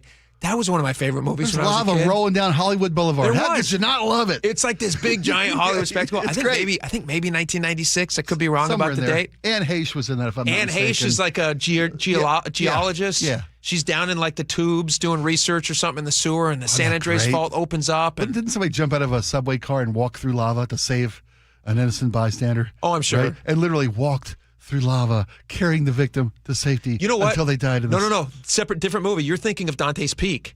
No. That was the lake? That was the lake? No. Did they walk through lava? They walked through lava. Okay, well.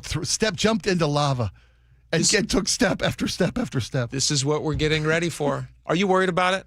I mean, you can't lose sleep on something like this. You can't be worried about it. You can't. You can prepare. We got a go bag. We got provisions. Our house could survive 7 days without any kind of water or electric assistance from the outside world. Yeah. You know, my wife's she's pretty survivalist in proportions.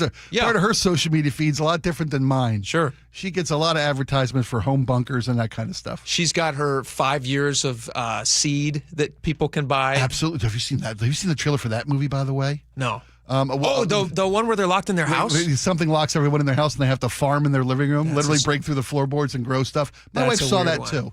We got seed. Yeah, we got seed. We got water. We got perishables. We got hydro. You know, we got a water purifier. We got it all. I think you're completely right. You just I can at some point drink my own urine in my own home. Sure. That's too much information. Hey, my wife loves me.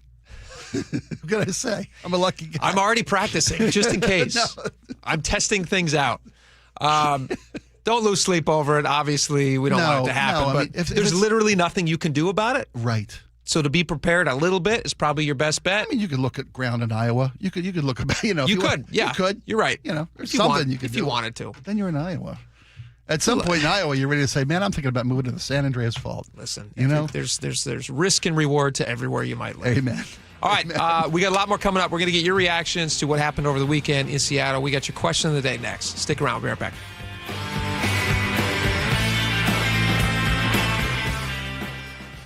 This hour is brought to you by Insulation Northwest. I heard a lot of gunfire. It really sounded like a firework at first. A community searching for answers. Breaking news, a mass shooting at Seattle Center. 500 plus people just like stampeding our way. It was horrible. The kids right there screaming, trying to get their dad. The station you trust when it matters most. Detectives are working to track down everyone involved. KIRO News Radio, 97.3 FM and mynorthwest.com. Hey, Jake Skorheim here. After a mild winter, forecasters are predicting above average temperatures this summer across western Washington. And if your home is struggling to stay cool, your attic could actually be the culprit. Poor insulation or no insulation in your attic can account for up to 40% of the heat gain in your home over the summer. That puts a load on your air conditioner, and it can leave you sweating. Fortunately, Valentine Roofing, the team in the red van, they've got you covered. This summer, you can bundle energy-saving attic insulation with a new roof, and you can save 10%.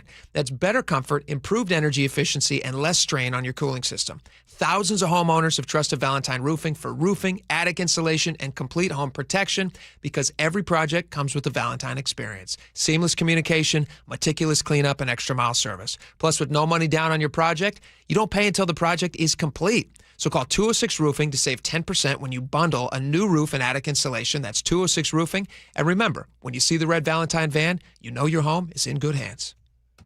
What would you do if the person you love needed round-the-clock care and you had no plan to pay for it? I was very worried about running out of money. When Mike's wife was diagnosed with dementia, he turned to LifePoint Law and Elder Law attorney Rajiv Nagayich. And then he said, "You're going to be okay, but we have to get through these steps." Then I felt a whole lot better going into it. It was still a very difficult process, but in the end, I knew that there was someone there that if I needed help, understood what I'm going through. LifePoint Law helped Mike protect his wife, his finances, and his future. They laid it out really well up front. They give you a very in-depth plan. There are so many things that you don't know. I could never have done it on my own. Register for a free LifePoint Law retirement planning seminar in Federal Way August 1st, Puyallup on the 4th, Tacoma on the 6th, or Bellevue August 8th. Space is limited, so sign up today at lifepointlaw.com. That's lifepointlaw.com. Your old water heater's starting to peter. DayandNight.net. Day and Night has $150 off installation of any new water heater, including tankless, backed by a free lifetime warranty. Hi, I'm Bruce. When your old water heater leaks or fails, the damage could be catastrophic. Whether you need an emergency replacement or you're planning ahead before it leaks, give us a call and we'll help you get into hot water again. Get $150 off installation of any new water heater. DayandNight.net. How sweet it is! 50 seasons of moments. 50 seasons of legends. A once-in-a-lifetime event. Join Mariners past and present at T-Mobile Park August 7th through 9th for 50 Season Celebration Weekend. The festivities begin Friday with a post-game slugfest, the Alumni Home Run Derby featuring Ichiro and other former Mariners sluggers, presented by Muckleshoot Casino Resort. Saturday will be a showstopper. 50 Season Celebration Night presented by Daktronics. Arrive early to witness the biggest gathering of franchise icons ever assembled as the 50 greatest Mariners from across all 5 decades are revealed. It just continues. Fire! The weekend wraps up on Sunday with a collectible 50 Seasons pin giveaway thanks to KeyBank. Seats are going fast. Get yours at mariners.com/tickets. I like it hot. Beg your pardon? Can you make it hot for me, Dan? I think so. Half heated ain't hot enough. No. That's why I called you. Apollo Plumbing. Yeah, my sorry old water heater. Oh. Ain't getting me the hots anymore. You want hot water. That's what I said. That's what we do at Apollo Plumbing. And you're ready? Right now. When can you? How about today? Same day? We'll have you in hot water tonight. Clever. How about an upgrade? A tankless water heater would mean endless hot water. Now you're cooking. That's just for starters. Starters? How about we make it a worry-free water heater? Worry-free? Wrenchie's worry-free warranty. Which covers? Repair, service, all included. And when it wears out? Apollo replaces it. No extra charge? Nothing. Nil? Nada. As an Apollo A-list member, you're covered. And payments? To fit your budget with approved credit, of course. And I'm hot again. Worry-free. That's for me. We're on our way. Thanks for making it hot. We're ApolloPlumbing.com. Insulation rebates from PSE are at historic highs. American Crawl Space and Pest Services gave over $3 million in PSE insulation rebates last year, more than any contractor in Washington. Homeowners, business owners, and PSE trust American Crawl Space and Pest Services. Was your home built before 1990? Visit AmericanCrawl.com to see how much you can save on replacing your insulation. American Crawl, the heroes you call. This is Justin Shirley, CEO of State Roofing and Exteriors. Our summertime savings event means 0 down, 0 payments, and 0 interest for up to 24 months, backed by our unbeatable warranties. Call 866-ROOF-ROOF or visit stateroofing.com today. KIRO News Radio 97.3 FM, Northwest News. Now, the latest from KIRO News Radio and mynorthwest.com. Good afternoon, I'm Aaron Granillo. Police say there is still a second suspect out there connected to yesterday's mass shooting at the Bite of Seattle. Chief Sean Barnes says there's no risk to the public as they try to confirm whether this was a gang-related shooting at Seattle Center. There is a second shooter. We're trying to identify who that person is. Our officers need your help. If someone saw something or perhaps if someone has some video, we need to identify that person. A 15-year-old suspect is in custody and is set to make their first court appearance any minute now. 3 people died, at least 4 people were hurt, including a 2-year-old boy who's recovering at the hospital. The man who murdered 4 University of Idaho students now says he is innocent and wants to challenge his conviction. ABC's James Longman has the latest. In a new interview from prison with the New York Times, Brian Kohberger, who's serving 4 life sentences, says he now wants to withdraw his guilty plea and reopen his case.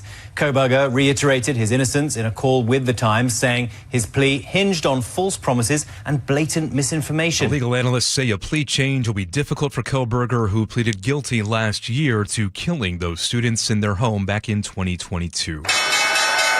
Closing bell reports, mixed day on Wall Street as tech stocks saw some sell-offs. NASDAQ dropped 43 points, S&P 500 nearly even. Dow gained 262. Investor optimism, meantime, over a pause in U.S.-Iran fighting sent oil prices down. A barrel of Brent crude dropped about 7%. Droughts, demand, and supply disruptions have helped push beef prices to record highs this summer. ABC's Jim Ryan reports some relief may be on the way. A major reason for soaring beef prices is the ban on imports of Mexican livestock imposed last year to keep the parasitic New World screwworm out of the U.S. cattle herd. The screwworm came anyway and has been detected in 42 animals in 15 Texas counties. Now the U.S. is lifting the cattle import ban in hopes of pushing down beef prices. And now at 1:33, we head to the real-time traffic desk. Here's Nate Connors. Thank you, Aaron. Harborstone Credit Union with our update. We're looking good. Most of our major routes are wide open. Heading through Seattle gets a little tough as expected. South 5, you're going to jam up in the U District into downtown. North 5 crowded before the West Seattle Bridge or the Columbia Tower. You'll catch that little break through the heart of downtown, and then a brief backup between Mercer and the Ship Canal Bridge. Plan on 15 minutes to commute through downtown. Over to South Tacoma, North 5, we're crowded from 84th up to the mall, and South 5 heading into Olympia. 4 to 5 miles of backups between Lacey and Olympia starting near Martin Way. Tacoma to Olympia, a 40-minute drive. Open a money market special online with 3.75 annual percentage yield with full access to your money the entire time at harborstone.com/moneymarket. Insured by NCUA. KIRO Newsradio real-time traffic. I'm Nate Connors. And see your forecast now. Increasing sunshine this afternoon. Highs in the upper 70s and low 80s. Tomorrow, some more clouds and chance for a stray shower or two, but otherwise mainly dry with highs in the mid-70s for Tuesday. Right now, 75 in downtown Seattle. I'm Aaron Granillo, KIRO News Radio. Your best source for local news. You're listening to KIRO News Radio, Northwest News. All right, welcome back to the show. Boy, we just got some pretty wild audio, and we're going to play for you in just a second. And it plays right into what we had planned on doing the segment, which is the question of the day. We wanted your response to what happened over the weekend at the Bite of Seattle, the mass shooting that happened there. And we asked you guys, we said, hey, like a couple of different questions. Do you guys feel safe going to public events in Seattle after this? We got a lot of response. And we also just wanted your general feelings about the way that all the information was communicated, who seems to be in charge right now, which I think is still a question mark. Let's read some of these, and then in just a moment, I'd like to also play Spike. Did you and I just watched this video that just came in? Can we share the video or just the audio? I think right now we can just play the audio. Yeah, okay. It's a shame because the video's pretty good. The audio is great too, actually, because we can describe it. But this is video that we'll play in just a second, or audio we'll play in just a second. It's Sean Barnes, who had a press conference just a couple hours ago. Well, the press conference was a joint conference between the mayor of Seattle, police chief of Seattle, governor of Washington, Representative John Paul. They were all there at this press conference. Yeah. But once things started going sideways for Mayor Wilson, it got shut down pretty quick. The governor didn't speak. The representative didn't speak. It was over fast. And Sean Barnes is being asked a question about his residency and how that plays into his availability during the event because he was out of town. And he ends up getting into what looks like a physical altercation with this reporter. We still don't know the name of the reporter. It's somebody with a phone holding it in his face. But, for a lot of places, that's a reporter. That's all it takes these days. It's all it takes. Yeah. And there seems to be some sort of a fizzle close to at least, Think there was a high temperature. A lot of tension. Yeah, a lot of tension. Somebody steps in between Barnes and this guy, and then they push Barnes out of the room. They're like, hey, this is not going in the right direction. Anyway. And there are cameras everywhere. Obviously, pressure boiling over. We're going to play that audio for in just a second, but let's get into some of these responses. This was question of the day. Do you feel safe going to public events after this? Fire away, Spike. 425 says, I haven't been to the Bite in years now because of how unsafe it feels. Even then. That's interesting that would be something that they were worried about. So public safety. I mean, a lot of people pick price or whatever for not going to the Bite as much as they used to, but I hadn't considered public safety, but it's got to be considered now. The price thing is interesting because I was talking about this with my wife this morning, and we were both kind of surprised that it still was happening, the Bite of Seattle, but I was surprised at how popular it still is. I guess there was almost 300,000 people who visited last year. Right. But the criticism of it often is you're getting a bite from these different vendors, and it's quite pricey. Yeah, and you go around, you're like, well, I can afford 3 bites, instead of going to like 20 different places. And so that's usually the criticism. It's not a lot of public safety, but maybe for people who live downtown or for people who frequent it, they recognize these things more than I would. It's just like a casual outside observer. CJ in Bothell says, next Saturday we're supposed to walk in the Fred Hutch Obliteride fundraiser. I will still contribute the money, but I will not be involved due to safety concerns. That's fair, and that's very sad because that's when you stop being able to let people feel safe to gather in public, and when those community events no longer able to happen, you've lost the city. You have. We should point out, though, that the Torchlight Parade was held this weekend down on the waterfront, Saturday night, without any incident that I'm aware of. There was no major news incident worthy of news coverage. Yeah, but it was bookmarked by 2 shootings. No, I'm not saying the city's safe. I'm not saying that. Yeah. But you're right, though. When you lose the faith and the trust of the people, you're in deep trouble. Tim at Auburn says, making the statement that you're no longer going to bite the bite of Seattle, just let the thugs know they win. Let's support SPD and the people needing to increase our security and let them be the winners and not the thugs. Obviously, everybody supports SPD. We want cops to do their jobs, and we want them to be fully supported and fully funded and fully staffed. We want all those things. The problem is, are you willing to do you feel like you're in the situation where you're putting your family at risk going to one of these events just to show solidarity with whoever you're trying to show up for? If you feel like you're risking your safety, most people are not going to take that bet. Not with my kids. No, 100% not. Let's see here. Rob in Montesano says, I guess we can't go to the Bite of Seattle anymore. It's such a fear-mongering statement. Does that mean that you're not going to get on a plane anymore because one crashed? Is a fender bender going to keep you from driving? I doubt it. I expect better of you guys. Rob, Spike, you respond to this, please. I can't tell you that my hair. So I'm upset at the incidents of violence. I'm heartbroken that it's far too common for any of us. My hair's not on fire. I'm not going to say I'm never going back to Seattle. I'm not going to go to the Bite anymore. I'm not going to let my kid work in Seattle Center. I'm not going to let my kid work or play on Capitol Hill. I'm not going to say all those things. I just want my city to do better. My city owes us, you, me, everybody, owes us better service and more accountability. And I think as this plays out, we got a lot to get to, and I apologize for monologuing. As this plays out, I'm not trying to underscore or underemphasize the tragic loss of 3 lives and the shootings of 7 people, 3 of which lost their lives. But the aftermath of this is going to be, it's huge. It's a huge story. Yeah. How the city has failed. How the city is, I was going to say handled this, but failed to handle this situation. And here's what I would say to Rob as well. I'm not saying that Seattle is a total loss. I'm not saying that it's unsafe to go anywhere. I'm not saying that just bunker down and stay in your house and live in a cave. That's not what I'm saying at all. What I'm saying is, in the aftermath of everything that's happening, it feels like there's a void in leadership. And if they're not even willing to acknowledge what it likely is, which it seems like a gang shooting, if they want to call it group shooting and they want to tell you that, hey, everybody's fine and you're safe to go, even though we don't know who one of the suspects is, or we do and we don't know where that suspect is. Yeah. That feels to me like they're not fully making sure that you're safe. And so why would you take that risk? At least for the current time, for the time being. Like, just play it a little safer. And I'd ask Robin Montesano, is it not in the back of your mind? That's all we're saying. Rob, we're not saying that. You can't tell me that maybe you are going to come and bring your family in the whole 9 yards, but you can't tell me you're not going to at least think about it. You're not looking over your shoulder when you're walking into, Seattle Center now, Rob? I think you might be. But we love you, Rob. Thank you for sending these in, even if we disagree on some of these. That's what makes America. All right. Question of the day. We got more of these. 425. I really hope the 2-year-old boy will be okay. God, my heart breaks for him. Yes, absolutely. There was a toddler who was injured. Apparently, he's doing well. And actually, I don't know if it's a he. Is it a little 2-year-old boy? I believe it's a little boy that was shot. Okay. If I'm not mistaken, yeah.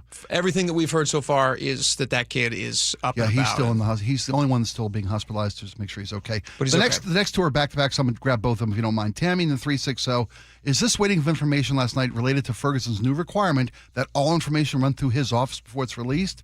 And Brad the Painter says, city officials won't say, Brett and Puyallup says, wonder if the delay came from Ferguson because everything needs to be run through his office for approval. That's really interesting. I didn't even think about that. Now those are all state. What's interesting, those are all about state agencies. Now, he obviously doesn't run the city of Seattle. No. That's a whole different thing. So I don't think this probably falls under that umbrella, although he was on scene last night. Yeah. He was there, and he even though he only spoke for probably 45 seconds. Yeah. He was on scene last night, as was Pramila Jayapal. Yeah, interesting stuff. All right, Preston in Buckley. Why would anybody be surprised? Bob has the entire government on communication lockdown. This is, saying kind of the same thing we heard just a second ago. Let me say this, though, because we've brought this question up. Brad the Painter says, the city officials won't say the word gang, though. That would be admitting to be a problem they aren't willing to admit to. Yeah. But I would offer this, maybe something else to think about.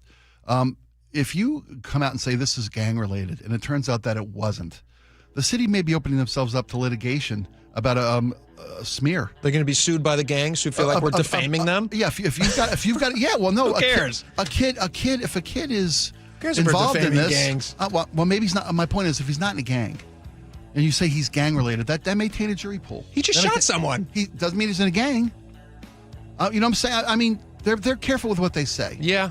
It may be because they don't want to admit that there's a problem. That may be the case. It may also be they don't want to get sued for labeling somebody a gangbanger when they have no evidence to prove it. Who just shot someone? Allegedly. He's a shooter. Okay. A lot of shooters ain't in gangs. All right. They don't have my support. I'm just saying. No, I know. I'm just saying. I know. This is when we come back, we're going to play this audio. This is spicy audio. This is Chief Sean Barnes and a reporter having what looks to be a physical confrontation. If this isn't in your feed yet, it's coming. So we'll check the feeds on this. Yeah, this will fit into our feeding time. Here's the thing about what this proves, though. Tensions are very high with what's happening with Sean Barnes right now. The fact that he was not in town almost doesn't matter what he was out of town for. He's now being questioned about whether or not he is out of town too much. You're going to hear this when we get back. It's kind of crazy. All right, stick around. Be right back.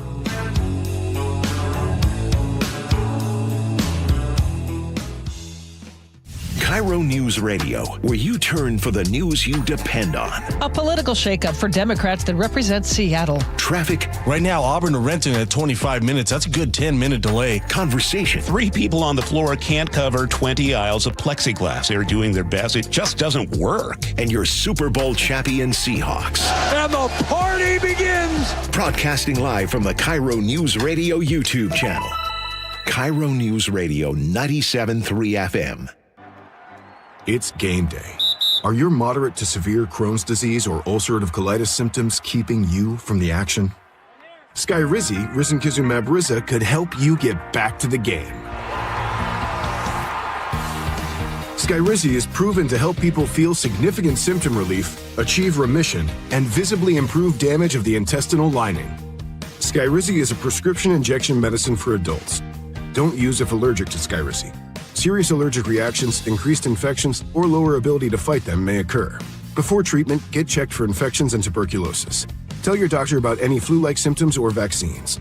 Liver problems leading to hospitalization may occur when treated for Crohn's or ulcerative colitis. Control is everything to me. Ask your doctor about Skyrizi, the #1 prescribed biologic in Crohn's and ulcerative colitis combined. Learn more at skyrizi.com or 1-866-SKYRIZI. We all know a cancer diagnosis is physically and emotionally draining, but it can be financially draining too. That's why Northwest Hope and Healing is here to help. I'm Dr. Suzette Miranda, a plastic surgeon who is proud to be part of Northwest Hope and Healing's mission. We provide a lifeline for breast and gynecologic cancer patients. We cover essentials like food, utilities, and childcare so patients can focus on healing. Since the year 2000, we have distributed over $3 million in direct financial assistance to thousands of local cancer patients. And you can make a direct impact. Mark your calendar for Life in Color, a summer brunch, auction, and fashion show on August 23rd at the Somme Hotel and Spa in Woodinville. It's an unforgettable afternoon of hope and inspiration, celebrating local cancer survivors. Get your tickets now for Life in Color on August 23rd. Go to nwhopeandhealing.org to learn more. That's nwhopeandhealing.org. Guys, did you know your testosterone affects everything in your system, including how you feel and perform every day? Right now, Revive Men's Health Seattle will check your testosterone for free. Knowing your T levels is the first step in understanding if you have low T. Your testosterone level impacts your energy, libido, sleep, weight, hair loss, mood, and even ED. Maintaining an appropriate T level can change your whole life. Most men start to see changes in their hormone levels in their 30s. Experience and results matter. So what are you waiting for? Get your T levels checked today by local, experienced, and trusted men's health experts. They've helped thousands of men since 2011. They're so confident they can help you, they even guarantee it. Call Revive today and schedule your free testosterone test, free exam, and free consultation. Call Revive Men's Health at 206-529-1111. That's 206-529-1111 or visit revivemenshealth.com. At Seattle Children's Hospital, 1 in 3 patient families can't afford the food their kids need to heal. A child recovering from surgery and the family struggling to put nutritious food on the table. That's why Seattle Children's, Safeway, and Seahawk, Jackson Smith and Jigba launched the Food First Project to fight pediatric food insecurity by providing grocery cards, produce vouchers, and food as medicine programs for families. No barriers, just help. 12s, we need you. Learn more at Safeway.com. Again, that's Safeway.com. Did you know that nearly half the homes in Western Washington are not properly insulated or not insulated at all? That may be the reason why your home is way too hot in the summer and way too cold in the winter. It may also be the reason that your energy bills are sky high.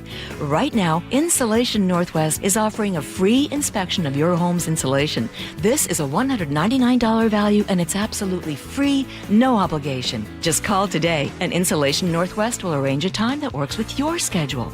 We'll perform a thorough exam of your home's insulation and give you the advice you need to start saving thousands. Everyone who calls today will also receive a free infrared screening of your home using the latest technology. This will help reveal any hidden flaws in your home's protective energy blanket. What do you have to lose? It only takes about an hour and it's absolutely free.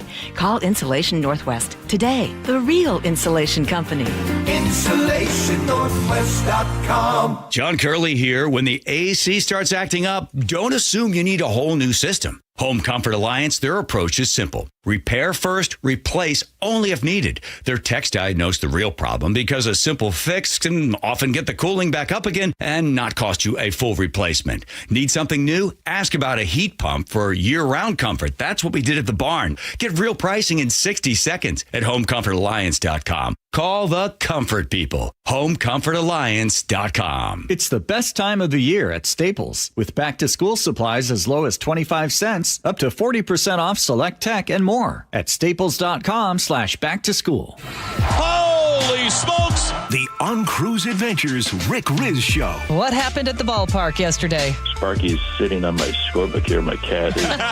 Friday mornings at 8:15 on Seattle's Morning News.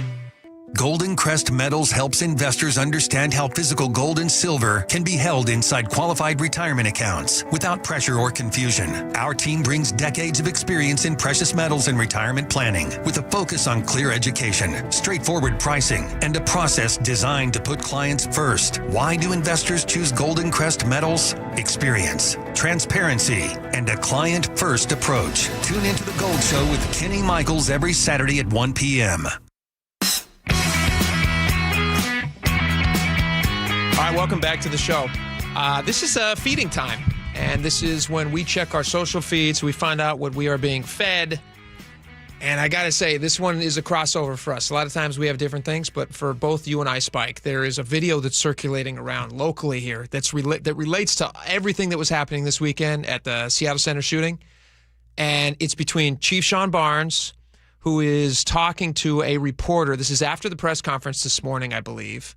He's talking to a reporter who's got his iPhone out recording things, and the reporter asks him about the question of where he was, when the event happened. Yeah, because the chief was out of town this weekend, is often out of town on weekends. His family still lives in Chicago. Yeah. We know it was from today's press conference because he wasn't in town. But he wasn't in town for last night's press conference. And the thing is, the reason he was out of town this weekend is different than when he might normally be out of town. He was apparently at some event in Dallas, and it was to honor somebody. And so that's why he was out of town. Yeah. It wasn't just, I'm going to head back for the weekend to visit the family. But obviously, I'm going to play this audio, and you tell me if this is not a lot of tensions behind the scene. Because I don't think you respond to something like this in the way that he responds unless there's a lot of stuff under the surface, a lot of stress under the surface. But let me play you this question and then the response from Barnes to this reporter. And again, if you're not watching, we're not actually showing the video right now because we don't have the rights to show the video. This was recorded by somebody else. We do have the audio. It appears like it's a physical confrontation, so much so that somebody has to step in between Barnes and the reporter, whose hand is shaking, by the way, as he's holding this microphone up to him. Pretty crazy. Watch this. Listen to this. I have been here working as hard as I can for this city from the day I got here. You got that? There are reports you listen to me. But there are reports that you are not in town often. their reports are wrong. Do you understand? Let's go, man. Let's go. You understand? So when I work. Let's go. Thank you. Someone has to physically step between the chief and this reporter to keep it from escalating any further. You could hear in the chief's voice that he took that question very, very personally. Yeah. Because the questions have been asked today more so than ever. They've been asked in the past about the chief has a very, and all due respect, I think he's a wonderful guy who I think is doing an incredible job in a very challenging and taxing environment.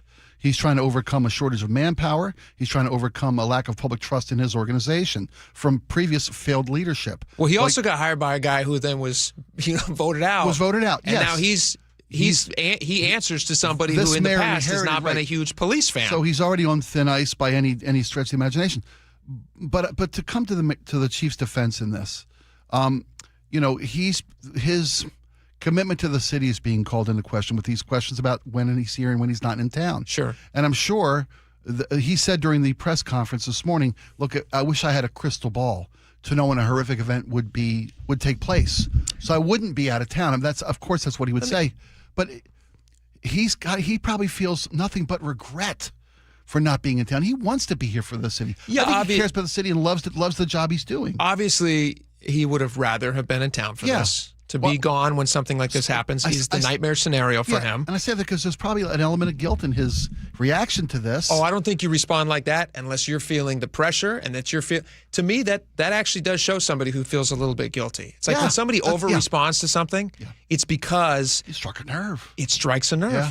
So my question to you is it fair criticism to say that this guy, his family lives full-time in Chicago, is that right? Yes. Now, he rents a place here, as far as we understand. Yeah. But he does have to travel back a lot, as anybody would, to see his family who are still back home. I believe he has some kids who are nearly about to graduate. Yeah, and we spoke to the mayor here live on our show, and we asked him about this, and he said, with all due respect to the mayor, or excuse me, the police chief, I just wish, to the chief, Barnes, said, look, you want to give your kids in that time in their lives when they're finishing up a school experience to uproot them and move them to a different city. There's some validity to his concerns about why his family remains in Chicago. Here's my criticism of it, though. He's not being hired as like the city auditor, or he's not being hired at a private tech company. He's in a very public job. Aside from the mayor of the city, he would probably be the next in line for level of importance to make sure that there is like cohesion and safety in the city, which is the number one job of these public officials. And at most every issue facing this city was regard to law enforcement and crime. So if he's often out of town, is this the best job for him? If he's being pulled, and I completely sympathize with his situation. Yeah, it's a great job in Seattle. It's a step up from his previous job. He gets to be out here. He makes a ton of money. Yeah. Not that that's necessarily the only motivator, but he gets to make a good salary. I think it's like $360 a year or something like that. And his family gets to finish things up in Chicago. The problem is that it's not a problem until it's a problem. Yeah. And now it's a problem because there was there was 2 shootings in Seattle this weekend. Yeah. One of them was very public and real bad. And so they're both very public and real bad, but one of them led a 3 people dying. One of them they called a mass shooting. Yeah. And if he's often out of town, is he able to do the job in the long run? Unless he has plans to be here permanently. And I understand being gone on vacation, but being gone regularly is a different thing. We'd love your opinion on that. Hit us up at the text line, 888-973-5476. All right, we got a lot more coming up. We'll be back at 2. Stick around.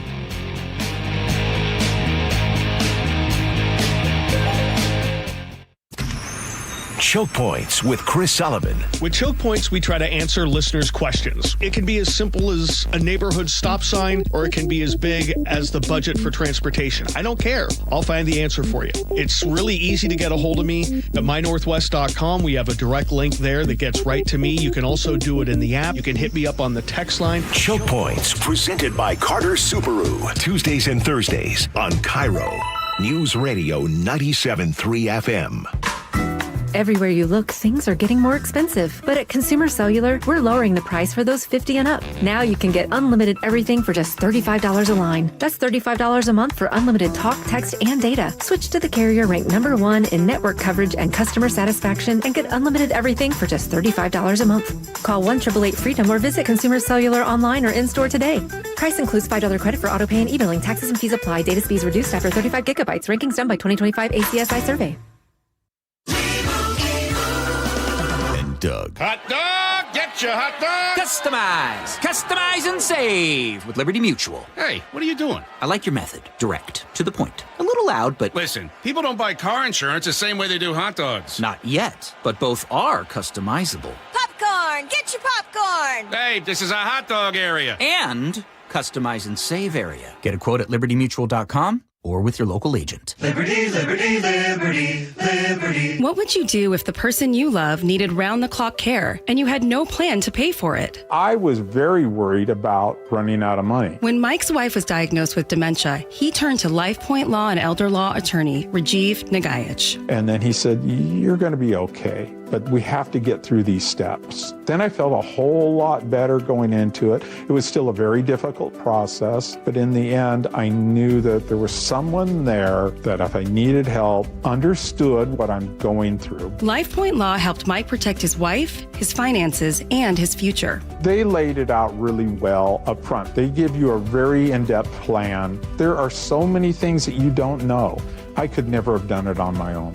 Register for a free LifePoint Law retirement planning seminar in Federal Way August 1st, Puyallup on the 4th, Tacoma on the 6th, or Bellevue August 8th. Space is limited, so sign up today at LifePointLaw.com. That's LifePointLaw.com.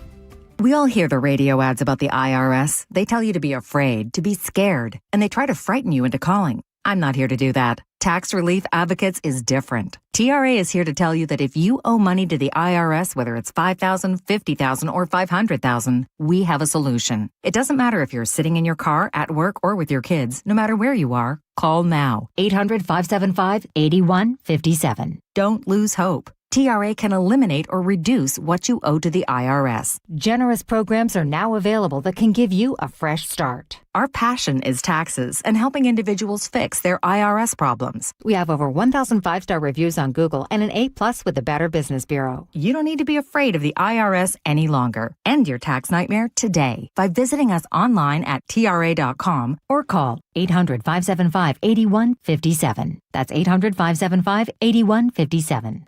Tax Relief Advocates. Real solutions for real people.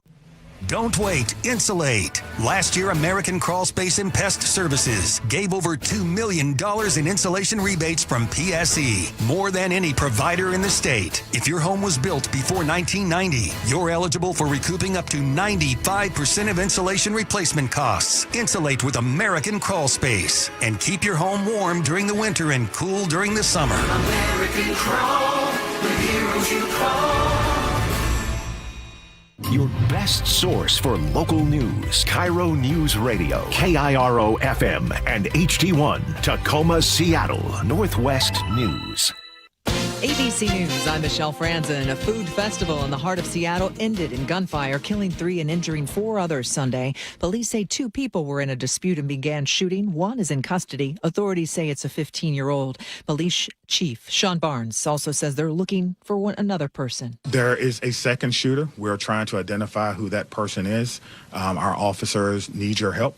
If someone saw something or perhaps if someone has some video, we need to identify that person. Gas prices in the U.S. showing a little bit of a decline after President Trump backed away from hitting Iran hard with strikes over the weekend. Maritime traffic still stalled in the Strait of Hormuz for oil and goods. Temporary protected status, or TPS, for more than 300,000 Haitians set to expire today, along with protections for thousands of Syrians. The expiration follows a Supreme Court ruling last month that cleared the way for the Trump administration to end TPS for Haiti and Syria. This is ABC News.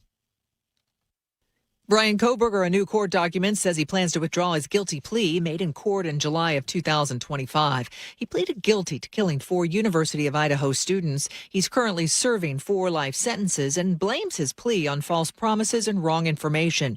ABC News legal analyst Brian Buckmeyer. If you take a plea and you haven't been sentenced as yet, it's very easy. But specifically in Idaho, the standard is that there needs to be a manifest injustice. And that's extremely difficult to do in a situation like this, where where judges, prosecutors, and defense attorneys are all trained on how to make sure that a defendant is properly informed, that they know they're taking a plea voluntarily, and that they're knowledgeable in the conditions of that plea. And so this would be an uphill battle for anyone. An investigation is underway after more than a dozen campers at a YMCA in New Jersey got sick at a summer camp after allegedly consuming mushroom-laced edibles. They're all in stable condition. Michelle Franzen, ABC News.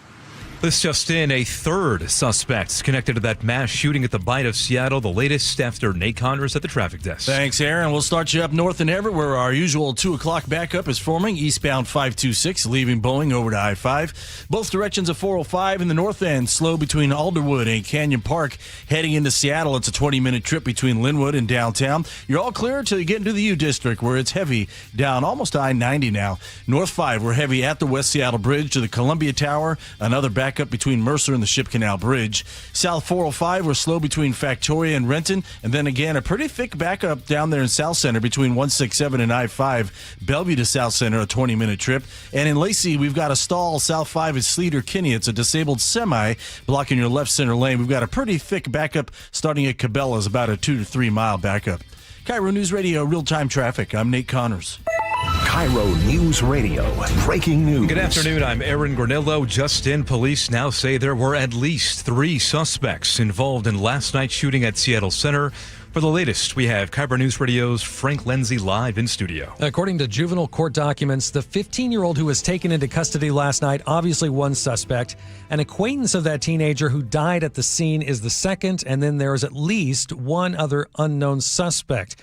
Investigators believe the 15-year-old and one of the 3 people killed got into a gunfight with at least one other person. In addition to the 3 people who died last night, at least 4 others were hurt, including a 2-year-old boy. Aaron? Thank you, Frank. So why did it take about 5 hours for Seattle police and elected leaders to initially brief the media and public on that shooting? We were told last night they were waiting on, quote, dignitaries. Today, Mayor Katie Wilson gave a different reason. What we had was a scene of an active investigation where SPD was searching the grounds for a possible second suspect. And there are times when elected officials' presence is not helpful. And that was one of those times. Wilson says they arrived as soon as the scene was secure. She also admitted to spreading misinformation about a second suspect when the police had just one person in custody. Federal investigators are set to interview the pilot of that Kenmore Air seaplane that crashed near Susha Island. Float plane went down Thursday with 11 people on board. Everybody survived, but 4 passengers were hurt when the plane made an emergency landing, caught fire. Preliminary findings are expected within 2 weeks. Seattle police still searching for those 2 people who parachuted from the Space Needle, jumping more than 500 feet. ABC's Hannah Bata has more. Police say the 2 men bought tickets Friday night for the observation deck, then came out of a bathroom with helmets and gear, climbed over glass barriers, and backflipped off the ledge. Witnesses stunned. They were running towards the glass and they jumped up, and that's when Jacob was like, they're climbing up, and I'm like, oh my God, go watch Emerson, go. It comes just weeks after 2 daredevils climbed the Empire State Building and unfurled a banner. They're due back in court next month. As for the Seattle case, police say the men will face criminal charges once they're taken into custody. Mariners just dropped the year's series finale in Texas, losing 3 out of 4 to the Rangers. They fall to 52-55 on the season, now 2.5 back games of the first-place Rangers. Your forecast now, increasing sunshine this afternoon, highs in the upper 70s. We're looking at 76 degrees and sunny skies in downtown Seattle. I'm Aaron Granillo, KIRO News Radio. Your best source for local news, serving Western Washington and the world with a KIRO News Radio app. Always streaming live on your smart speakers. You're listening to KIRO News Radio, Northwest News. And now, it's time for the Jake and Spike Show on KIRO News Radio. With your hosts, Jake Skorheim and Spike O'Neill. Welcome back to the show. 2 hours down, 1 hour to go. All right, we got a lot of great stuff to get to. We're going to talk about all of it, a lot of insightful things. Joining us right now to do that is Jason Rantz from the Seattle Red 770 show, The Jason Rantz Show. Jason, welcome. Hello. All right, there's a lot of stuff to talk about. And I want to start off, we're going to get into some non-Seattle Center stuff in just a couple of minutes. You have a couple local celebrities who are lending their voices and likeness and statements to the and wallets to the No on Initiative 645 effort, which again they're saying that they want a millionaire's tax. Yes, on taxes. They want an income tax. We'll get into that in just a second. But Jason, to start off, did you see that Sean Barnes video? That was like it's sweeping the internet right now. Yes. Okay.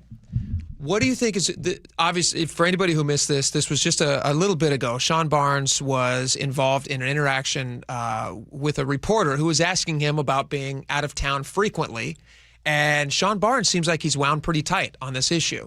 And it actually escalated to the point where somebody had to step in between Barnes and the reporter, whose hand was shaking as he's holding the microphone up to him. Connor Nash is the reporter. Oh, was it Connor Nash? Okay. Yes. South Emerald something. So Connor Nash is standing there. Connor Nash from South Emerald something is recording. Do you know? I can't remember the name of it. No, that's okay. No, At least I know his name. No, that's what counts. Well, that's what I love about this is it doesn't take a Pulitzer Prize winner to call someone to the carpet about whether or not they are in town enough to do their job. South Seattle Emerald. South Seattle Emerald. Okay. So he's asking Chief Barnes about if he's out of town a lot, because it's pretty well known that Chief Barnes rents an apartment here. He actually lives or his family lives in Chicago. Here's the interaction.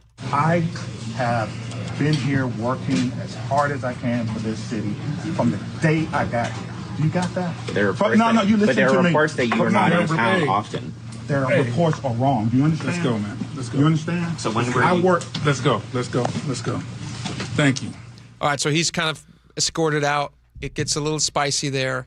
Someone literally had to get between the two, and Sean Barnes in video, while I can't say for certain he was going to punch the reporter, he clearly had made advances towards him in a very aggressive way, I thought. It's hard to argue against that when someone, like you said, had to step in between the chief and a reporter who asked nothing but a valid question. And reasonable. Absolutely he reasonable wasn't question. being a jerk about it. Nope. What do you guys think is motivating Sean Barnes' reaction? He seems very tense about this topic. Because he's out of town a lot, and he realizes that is a reasonable criticism of his role as chief. And there's no good justification. There's no reason. I mean, you can say all the things you want about how I love my family. It's better that my family's not here right now. Yep. They're finishing up this portion of their life in Chicago. I get all that. Totally understandable. But there's no way to say, look, it doesn't justify the fact that a city who needs, their police chief, steady leadership, coming off of horrific leadership. And I think the mayor's, like we said a couple minutes ago, I think there's a lot of guilt in the mayor's reaction, or excuse me, I keep saying the mayor, in the police chief's reaction to this, because he knows that it's not a good look, or even it's not a good procedure or policy to not be in town as often he's not in town. And his team goes to great lengths to cover up the fact that he spends a lot of time out of town. How does that happen? You ask questions and they don't respond. And you ask more questions and they don't respond. And then you have to go behind the scenes and talk to someone else to put pressure on them to actually respond, and then they give you a half-truth. This happens all the time, and I've covered this. The last time I covered this was probably 5-ish months ago, and you can find it at seattlered.com. I mean, this is a guy who is traveling a lot. You can argue that it's not necessarily his fault because he's allowed to travel.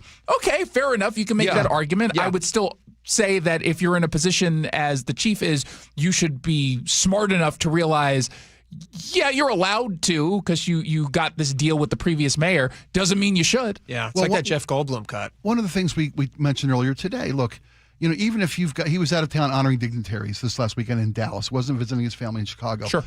But we mentioned this earlier, even if the mayor is, I gotta stop doing that. Chief even if Barnes. the chief Barnes. I'm writing it down on my hand. Chief. If you're Chief Barnes and you're out of town, this is a modern technology world. There should be someone in front of the community within a relatively reasonable period of time after a mass shooting at Seattle Center to update the public on what they know and what they don't know. Oh, my God. Everything last night and into today was mishandled at every single level. There's nothing that you can look at and say, you know what, that's how you're supposed to do things. Yeah, the mayor, the chief being out of town was so much less of an offense to me. And now that's in my head, I'm never going to get it right. I know. That was the chief being out of town is nowhere close to as much of a screw up as the chief not having someone in front of the public with what we know and when we know it. And some of that might be the mayor's office, right? I mean, the whole idea we're going to hold off for dignitaries. With all due respect, no one needed to hear from Pramila Jayapal last night. No one needed to hear from Governor Ferguson. Katie Wilson even said that herself. She said that they were, in her excuse today, she said they were clearing some event, and this is one of those cases where having officials nearby, elected officials, is not helpful. She even says it herself. Yeah. They don't need to be there. She's totally right for on that respect. Op. Yes. For a photo op. That's hold two. Have your police, whoever's going to do it out there, the assistant chief out there, to answer some basic questions, put out some basic facts, and then bring in the politics. It's not like they only could do one event yesterday. Exactly. I will say this. I feel like Assistant Police Chief Tyrone Davis, he did a pretty good job given what he was basically tasked with. You need to go out there and give all this information. You're not the face of the organization. You have to stand there beside Ferguson, beside Katie Wilson, beside Pramila Jayapal, and you have to give all the relevant information while they just kind of sit there in the front of the cameras. That's a tough spot to be in. But, Spike, I agree with you. We live in a totally modern society. There's a lot of people who phone in and do a lot of Zoom stuff. Why couldn't Sean Barnes have been in connection? You can lead from 30,000 feet. I'll tell you why he didn't. He doesn't want to. He's not interested in that. Well, I know why he didn't. I know why he didn't. Because it would have highlighted that he wasn't there. Yeah. Which was obvious because he wasn't there. So it's like a double-edged sword. All right, let's move off of that for a second, and let's move on to something else. We're going to get into more of the Seattle Center stuff in just a little bit. But right now, you have an article on mynorthwest.com. This is another issue that people are feeling very spicy about. You have the millionaire's tax. You have Let's Go Washington's initiative, which was signed by hundreds of thousands of people, which is now qualified for the November ballot. Over 500,000, right? If you vote, 511,000. If you vote yes on the initiative, you are saying, yes, I want the income tax to go away. It's confusing because it's not a referendum by design. It's confusing by design. Yes means no, no means yes. Yeah. It's not that hard. It's silly. It's like mayor versus chief. If you're on the other side and you're saying no on Initiative 645, you're saying you want an income tax. And two of the voices who have now stepped up to say that we want an income tax are two wealthy individuals who happen to be famous, who happen to be Washingtonians. You have Ken Jennings, who hosts Jeopardy. Oh, I thought it was Jeff Bezos and what's his name? The other one, Bill Gates? Bill Gates? No, Bill Gates is busy doing other stuff. Oh. Well, Bezos doesn't live here anymore. And Bezos moved out to save his money. This is Ken Jennings, who obviously is, very famously a millionaire. You have a $1 lead over Ken Jennings right now. And his final response was FedEx. His wager was $56.01. He winds up in second place with $87.99.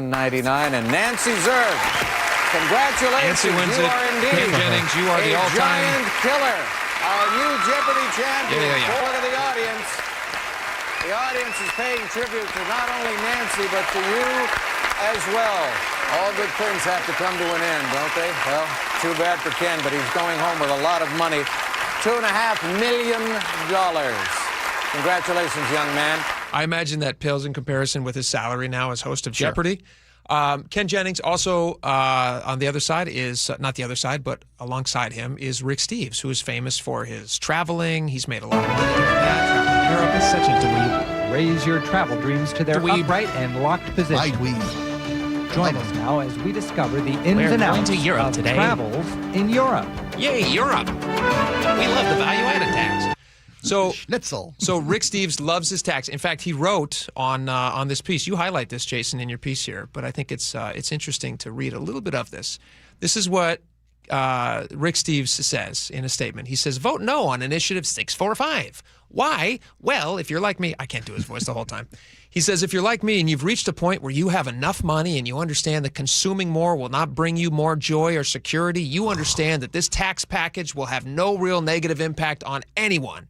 Instead, by defeating I-645, our entire community, rich, poor, and those in the middle, will enjoy the benefits of a society where childcare is affordable, there's free breakfast and lunch for students, reduced taxes on small businesses, and more tax credits for working families. That's my kind of deal." So he's very supportive of this. Tell me about that, Jason. Well, literally all of that existed before this tax, which still doesn't get collected until 2029. you push aside his logic. I obviously disagree with his statements. One might argue traveling brings him joy, of which he's not really going to be able to do a whole lot of if he doesn't have a whole lot of extra money to send him jaunting around the globe. He's got a lot of extra money, though. He's worth a lot of money. There were folks who found on his Rick Steves travel website an article he wrote about pickpocketing that folks found somewhat ironic. And he wrote, many tourists get indignant when pickpocketed or ripped off. If it happens to you, it's best to get over it quickly. You're rich and thieves aren't. You let your guard down and they grabbed your camera. It ruins your day and you have to buy a new one while they sell it for a week's wages on their scale. It's wise to keep a material loss in perspective. So this is not just weird, like, whitewashing of the crime. It's just also factually inaccurate that this is the people who are doing this. I mean, anyone who's visited any of the places that he promotes, these are not just like poor people who are stealing it so they can buy bread for their... Like, come on. Yeah, I know, he does. Yes, it's very Disney-esque. It's just weird. It's also just wrong. These are people who are part of organized crime who are committing this. And this idea that you're rich... I'm sorry. Everyone who travels are uber wealthy people who can easily afford having their cameras stolen? The people who use his program probably are pretty wealthy. Hey, I went to his website and I looked at some of the prices. You have a lot of dough. If you're traveling to a Rick Steves location. He inspires travel of all sorts who don't go on his silly tours. I understand. Those tours are expensive. I can tell you, full disclosure, I have benefited firsthand from the tip guides of Rick Steves. I didn't leave without my wallet because of Rick Steves. And I wouldn't have been, those poor people. Yeah, it's just come on. They deserve my ID passport. Who cares if I can't get back on the plane to come home? It's just such a dismissive position, which I understand why people are pointing this out in the context of him saying that Olympia should pickpocket you even more than they already do. Let me ask you this question, though. Is he really connected to reality when he talks about how this, in this statement here, again, in the statement he says, this is not going to negatively affect anyone. And he goes, if you're living like me and you have so much money that you are totally fine with paying a little bit more, is he fairly looking at whatever, because nobody's sitting there saying that like the super, super wealthy can't afford a little bit more. What they're saying is lawmakers did not lock this into the super wealthy for a reason. Because that's obviously not going to stay with the super wealthy. It's going to turn into an income tax. It's never been intended to stay with the uber wealthy. That was never the intent. And he's not acknowledging that. And so when I see that statement from him, it feels disingenuous to me, unless I'm reading it wrong. I think it's naive more so. I mean, I'm just assuming. I think it's more naive than disingenuous. He's acting like it's a billionaire's tax because all the things he's saying would apply to a billionaire.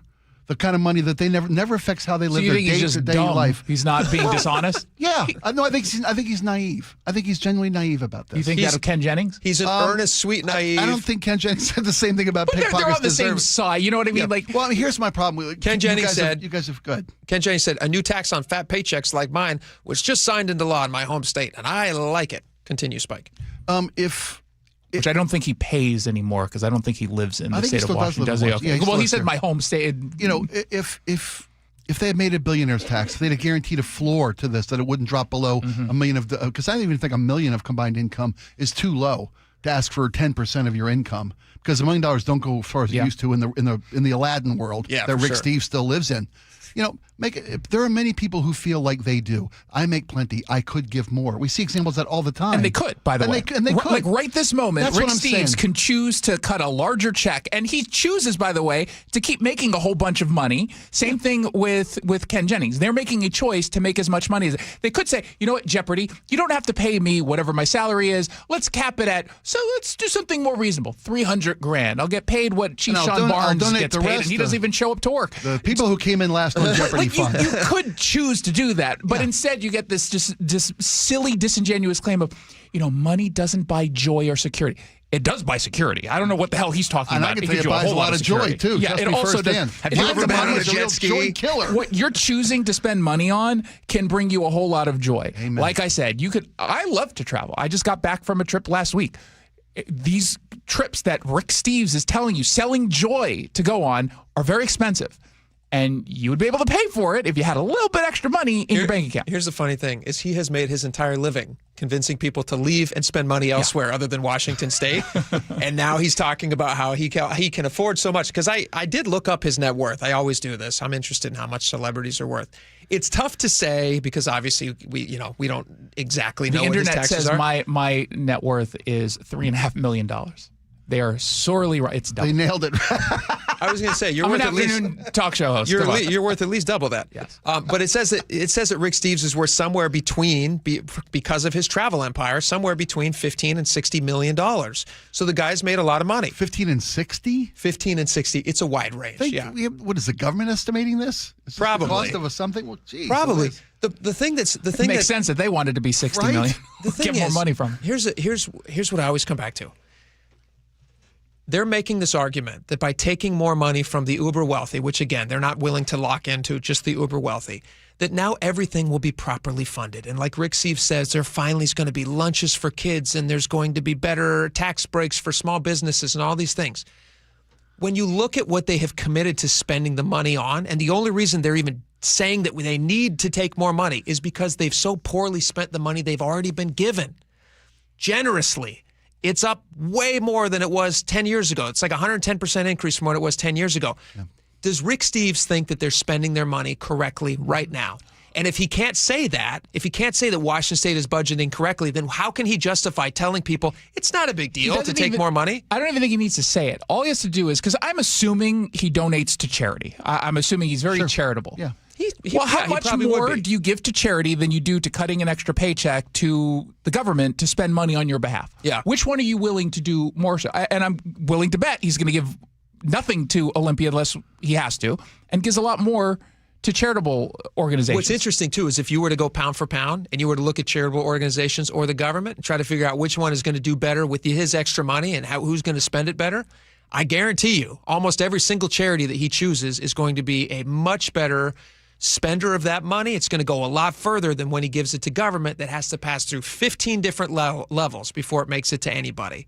And I'm surprised. I'm actually surprised because I have used his travel guides as well. Sure, yeah. I've gotten good advice from Rick Steves before. I made it into what's the one with the Da Vinci on the Sistine Chapel. Yeah. I was able to cut the line. Form of a question, please. I was able to cut the line on the Sistine Chapel because of a Rick Steves travel hack. I wish I learned that. So I went in and I didn't even know I was in the room. You didn't even look up? Didn't look up? Because they didn't look up in the guide? I barely looked up, and they just kind of push you through. Well, there's a long line to get into really it. Fast. What they don't tell you is you're actually allowed to go through the back door. You're not required to go through the front door, but Rick Steves had that info, and so we went through the back door. We saved like an hour and a half waiting to get into the thing. I did that at the long room at Trinity College in Dublin. Same thing. I value Rick Steves' advice, but when it comes to taxes, he should just go back to Europe. He doesn't need to give us advice. How about that? Yeah, there you go. All right, Jason Rance, we appreciate you coming in. You can check that article out at mynorthwest.com and Seattle Red. Check it out, click on it, send it to friends. Thanks for coming in, man. Appreciate it. What are you drinking? Is that true? You have your own energy drink now? It's called Update. Yeah. It's an energy drink. Look at you. Man, no wonder you're worth so much money. Is that your signature drink? Update. I created it, yeah. That's beautiful. I love that. No, we didn't. No, it's so look at my face is on it. Oh, look at that. All right, we got a lot more coming up. Stick around. Bear back.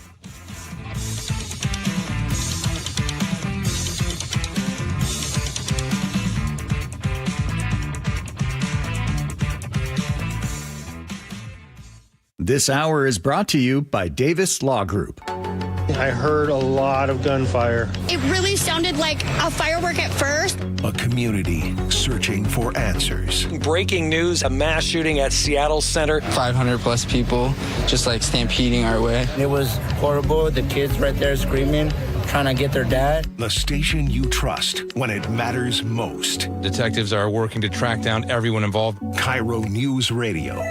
97.3 FM and mynorthwest.com. On BritBox, there is a place where stories twist like cobblestone roads, grand manners hide secrets, and stakes are higher than seaside cliffs.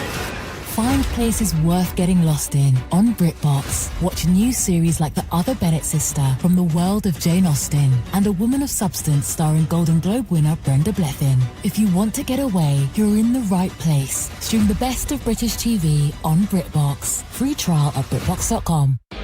You're still glowing, flirting, grooving. You've still got it. But your immune system weakens as you age, making it harder to fight illnesses like pneumococcal pneumonia and RSV. Vaccines are a key part of any health routine and can help protect you from getting really sick. Ask your doctor or pharmacist which vaccines you need. See more at PfizerForAll.com. Sponsored by Pfizer.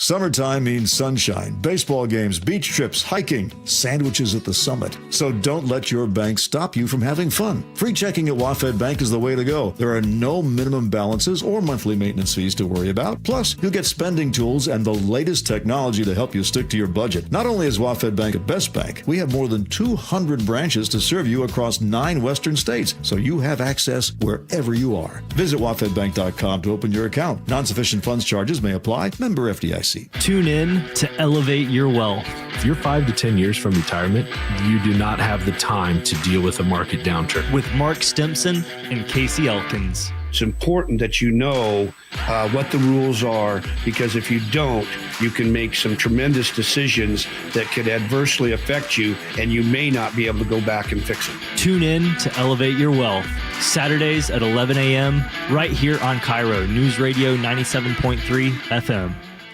John Curley here. When the AC starts acting up, don't assume you need a whole new system. Home Comfort Alliance, their approach is simple. Repair first, replace only if needed. Their techs diagnose the real problem because a simple fix can often get the cooling back up again and not cost you a full replacement. Need something new? Ask about a heat pump for year-round comfort. That's what we did at the barn. Get real pricing in 60 seconds at HomeComfortAlliance.com. Call the comfort people. HomeComfortAlliance.com. It's Jonathan here from DUI Heroes, and I'm here today with a teenager who's just about to get her driver's license, and she's got some questions for me about driving, alcohol, and how to not end up in my office.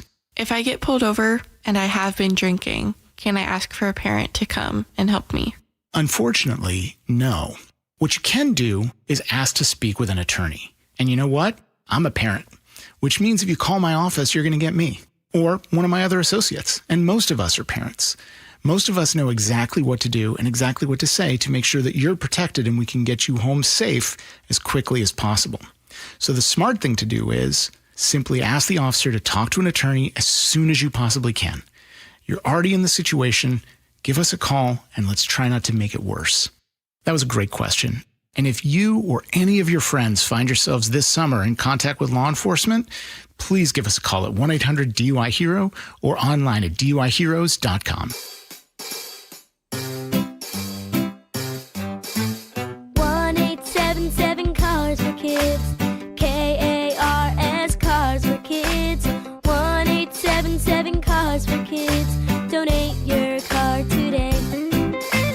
1-877 Cars for Kids. KARS Cars for Kids. 1-877 Cars for Kids. Donate your car today. Ready to get rid of that old car? Donate it to Cars for Kids. Call 877-CARS-4-KIDS to speak to a friendly live agent. Donation is super easy, and your car can be picked up as soon as tomorrow. Go to carsforkids.org now or call 877-CARS-4-KIDS to donate your car today. 1-877 Cars for Kids. KARS Cars for Kids. 1-877 Cars for Kids. Did you know you can donate real estate too? Go to carsforkids.org. That's cars with a K. Insulation rebates from PSC are at historic highs. American Crawl Space and Pest Services gave over $3 million in PSC insulation rebates last year, more than any contractor in Washington. Homeowners, business owners, and PSC trust American Crawl Space and Pest Services. Was your home built before 1990? Visit AmericanCrawl.com to see how much you can save on replacing your insulation. American Crawl, the heroes you call. Take me out to big trees, take me to see the leaves, privacy screens and evergreens. evergreens. You already know they have thousands of trees. Big Trees for tree sales and transplants. Find Big Trees in Snohomish or BigTreeSupply.com. KIRO News Radio, continuing coverage. Good afternoon, I'm Aaron Granillo. Court documents now show a third shooter was involved in yesterday's deadly mass shooting at the Bite of Seattle. One of them, a 15-year-old, had their first court appearance today. KIRO News Radio's James Lynch was there, and he joins us live with the latest. James. Aaron, that 15-year-old boy who police say was responsible for, at least in part, for one of those shootings last night was in court today. He waived his right to appear, so he didn't actually show in court. He was represented by an attorney, and the proceedings moved on in his absence. Now, here's Casey McNarthney with the King County Prosecutor's Office. The court found probable cause for assault in the first degree, 3 counts of that, and also 1 count of unlawful gun possession in the second degree.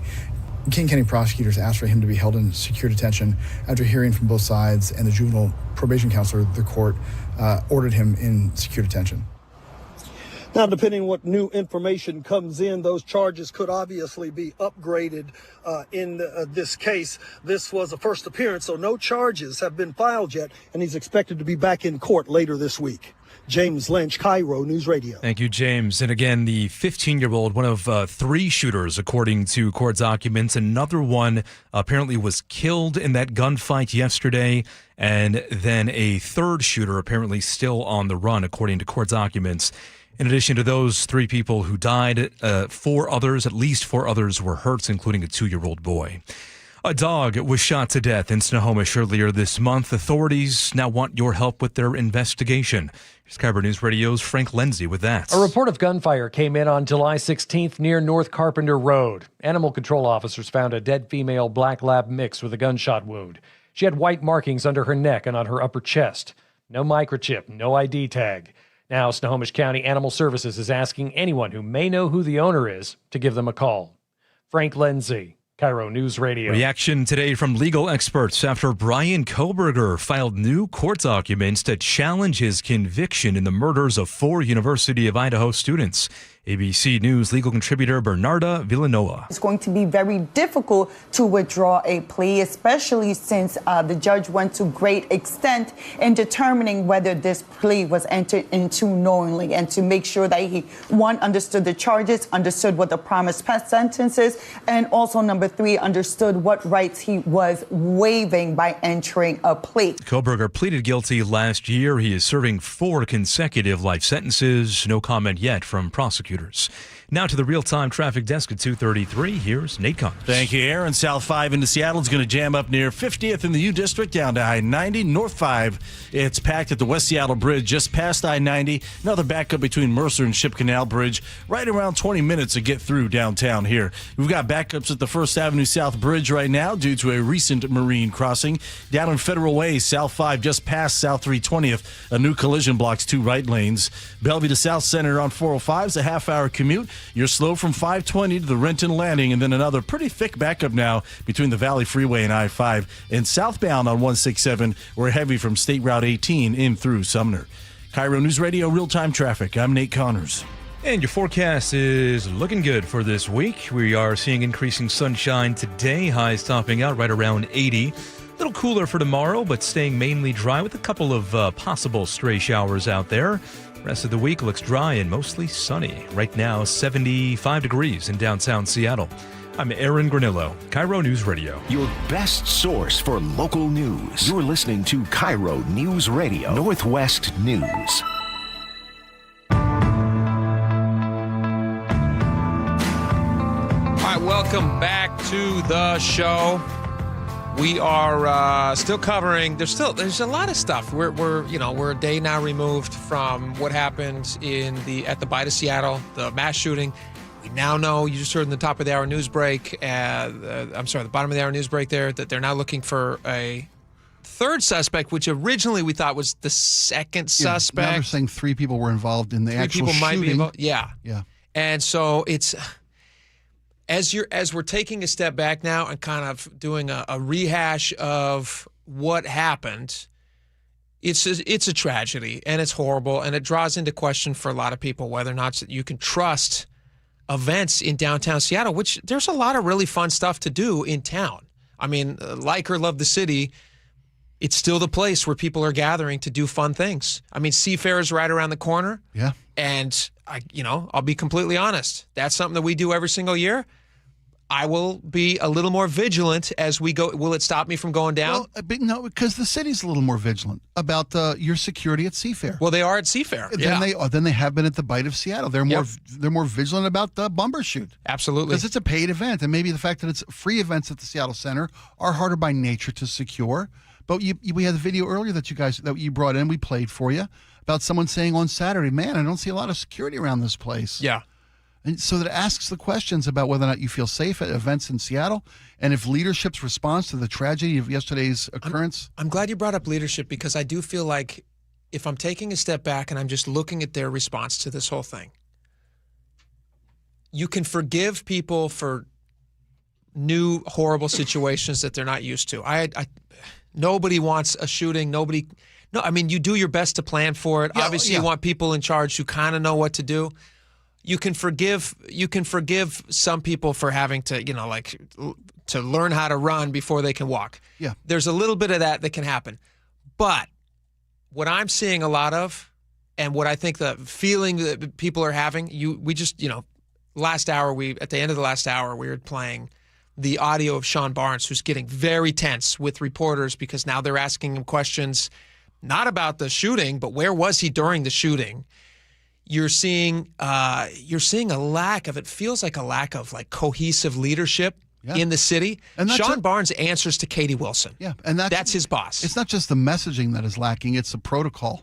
It's a plan in place. As Luke said to us earlier, these people have no plan in place for an event like this. And if nobody can stop everything. But you have to you're not going to be perfect. You have to consider the possibility of public events having disastrous occurrences or tragic occurrences. Let me play you. This is the first time there's a 5-hour delay between the event and the press conference that ends up happening last night. They claim there's now a dispute about what was actually happening. SPD originally said that it was a dignitary issue. They were waiting on dignitaries, which the reporters found pretty objectionable. And then today, Katie Wilson says, no, it wasn't about us. It's not our fault. They were trying to clear a building to make sure that it was safe for us, which we're going to play that cut in just a second. But after 5 hours of waiting, the press finally gets some people to answer questions about what's happening. This is the first time that they're actually sitting down or standing in front of the press and answering questions. This is last night, 11 p.m. Katie Wilson standing there. Assistant Police Chief Tyrone Davis is standing there in the absence of Sean Barnes, who was out of town. Bob Ferguson is off to the side, and then Pramila Jayapal is also off to the side, Congresswoman.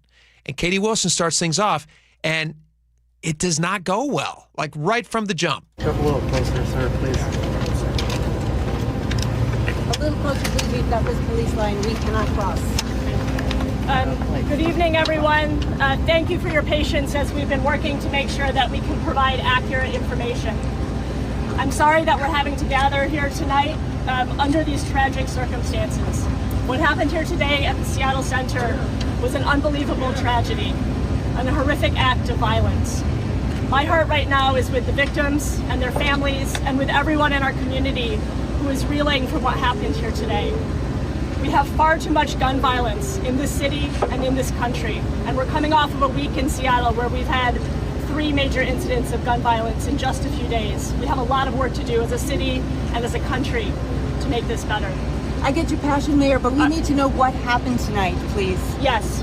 So our focus right. It's a familiar voice. That's Heather Bosch, who is one of our colleagues here for many, many years, and she's now over at KIRO TV. And she was doing stuff for CBS last night, I believe, on this. ABC, I think. Or ABC. Yeah. Was it ABC? Lady does a lot of great work. Okay. I thought I heard her on a national update for ABC. Am I wrong? Anyway, she was kind of sticking it to Katie Wilson there, saying, listen, we've been waiting 5 hours for some information, and you come right out and you want to talk about larger gun violence in America? Give us some details. Those are conversations that if somebody wants to have later, whatever. But right now, please give us some details so that we can get that information out to the listeners, out to the viewers, to let them know, are they safe? And this is the big dispute now that's happening, is you have the SPD who yesterday were saying, hey, the reason we waited so long on 5 hours was because we were waiting for dignitaries. And then Katie Wilson today saying, no, it wasn't our fault. Is that true? Was the delay at all to do with because we needed politicians to get in front of the camera? No, that is absolutely not the case. Okay, so as I stated before, last night at Seattle Center, what we had was a scene of an active investigation where SPD was searching the grounds for a possible second suspect. And there are times when elected officials' presence is not helpful, and that was one of those times. We don't want our law enforcement distracted taking care of elected officials when they have work to do.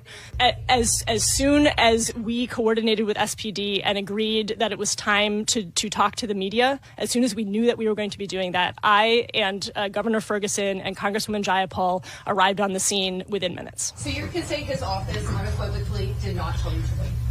No, absolutely not. Let me ask you a question. You're pretty good at, you do this for a living. You listen to people. You do these stories. You're making assessments about what public officials are saying all the time. Do you believe her when she says this had nothing to do with them waiting for us to get together as dignitaries, and this was purely about making sure that the scene was safe for us as dignitaries?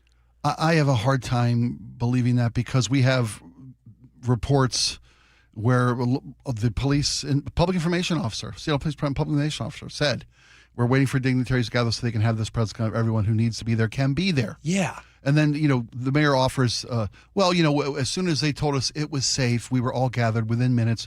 Here we are with you now. We just learned a few minutes ago that we're securing the perimeter. And maybe it's 3 hours earlier. A public information officer was, as soon as the last person gets here, we'll go out and make something. And they said, wait a minute. There's now reports he may have, this suspect may have run toward the IMAX theater location at or Seattle. wherever, yeah. Or wherever, because that's what they said. They thought some of the reports they had run toward IMAX, and they wanted to sweep that area before everybody came in. So, I don't know. There's just far too many conflicting reports have been issued, and not enough reports that said, look, this is what we know, this is what we don't know, which is what the city was owed. You know what's and I mean to interesting, keep banging too? on that, but that's... I was just thinking about this because last week we were talking about Katie Wilson's press secretary quit the job. Yeah. Left. Would this have been a situation where maybe it would have been useful to have a professional in that capacity? I don't know who she replaced Sage Wilson with. First 7 months of the mayor's administration, she's lost chief of staff, communications director, and press secretary. There's no continuity. Clearly there's something behind the scenes going on. Yeah, there's no continuity. There's no team in place. There's no system. And the reason that all these people have moved on was because the messaging wasn't working. The system wasn't working. It was inadequate. And they haven't fixed the problem. Do you think 6 months from now, everybody right now who's in a leadership position, are they still going to be there? I'm talking about the Katie Wilsons. I'm talking about the Sean Barnes. I can't imagine there won't be drastic change. I can't imagine. It does feel like that's kind of in the air, doesn't it? Well, heaven forbids something else happens. This city needs adequate, accountable leadership. Because I can't see if something happened a week from now that the team in place today would have the right solution to that problem or the right set of protocols and procedures for that occurrence. Yeah. And her response about the 5-hour delay in the dignitaries, that seemed offensive to me, which leads me to believe like maybe there was a little bit of shame involved. Could be. And she's being overly defensive. Sean Barnes' response to the reporter asking about his frequently being out of town. Those reports you're out of town a lot. They're all wrong. Yeah. Well, sir, you visit your family. You've traveled last weekend to Dallas to help recognize dignitaries or whatever. Yeah. Yeah. It's an ongoing story and possibly a problem. All right, we got a lot more coming up. We got your, it's last call. We got your text messages. You guys have been very vocal on everything we've talked about. We're going to get to as many of those as we can. Stick around.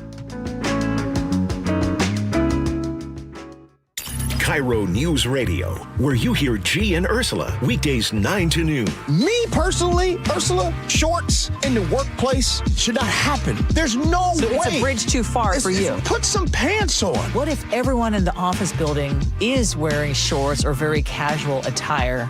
If you're so buttoned up and everyone else is casual, including the boss, I think you might be taking it too far. Subscribe to the G and Ursula Show on YouTube and watch live or later.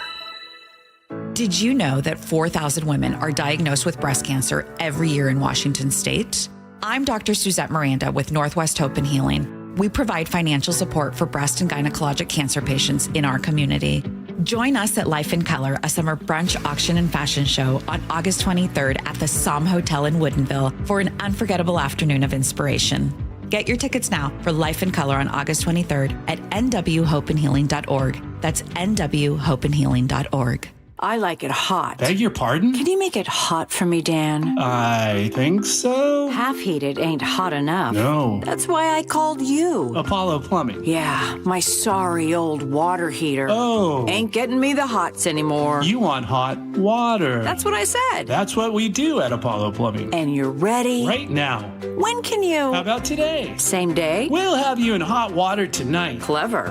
How about an upgrade? A tankless water heater would mean endless hot water. Now you're cooking. That's just for starters. Starters? How about we make it a worry-free water heater? Worry-free? Wrenchie's worry-free warranty. Which covers? Repair, service, all included. And when it wears out? Apollo replaces it. No extra charge? Nothing. Nil? Nada. As an Apollo A-list member, you're covered. And payments? To fit your budget with approved credit, of course. And I'm hot again. Worry-free. That's for me. We're on our way. Thanks for making it hot. We're ApolloPlumbing.com. What would you do if the person you love needed round-the-clock care and you had no plan to pay for it? I was very worried about running out of money. When Mike's wife was diagnosed with dementia, he turned to LifePoint Law and Elder Law attorney Rajiv Nagayich. And then he said, "You're going to be okay, but we have to get through these steps." Then I felt a whole lot better going into it. It was still a very difficult process, but in the end, I knew that there was someone there that if I needed help, understood what I'm going through. LifePoint Law helped Mike protect his wife, his finances, and his future. They laid it out really well up front. They give you a very in-depth plan.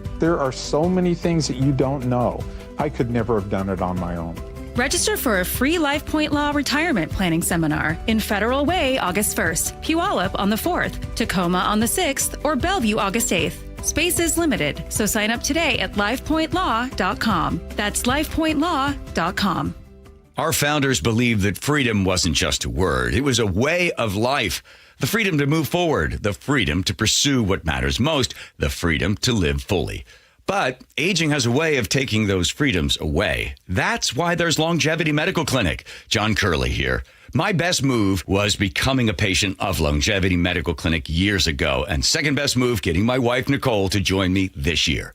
Stop guessing and start working with a doctor who knows your goals and get personalized care designed around you, not the average patient. Discover what's holding you back and what can help you thrive with longevity.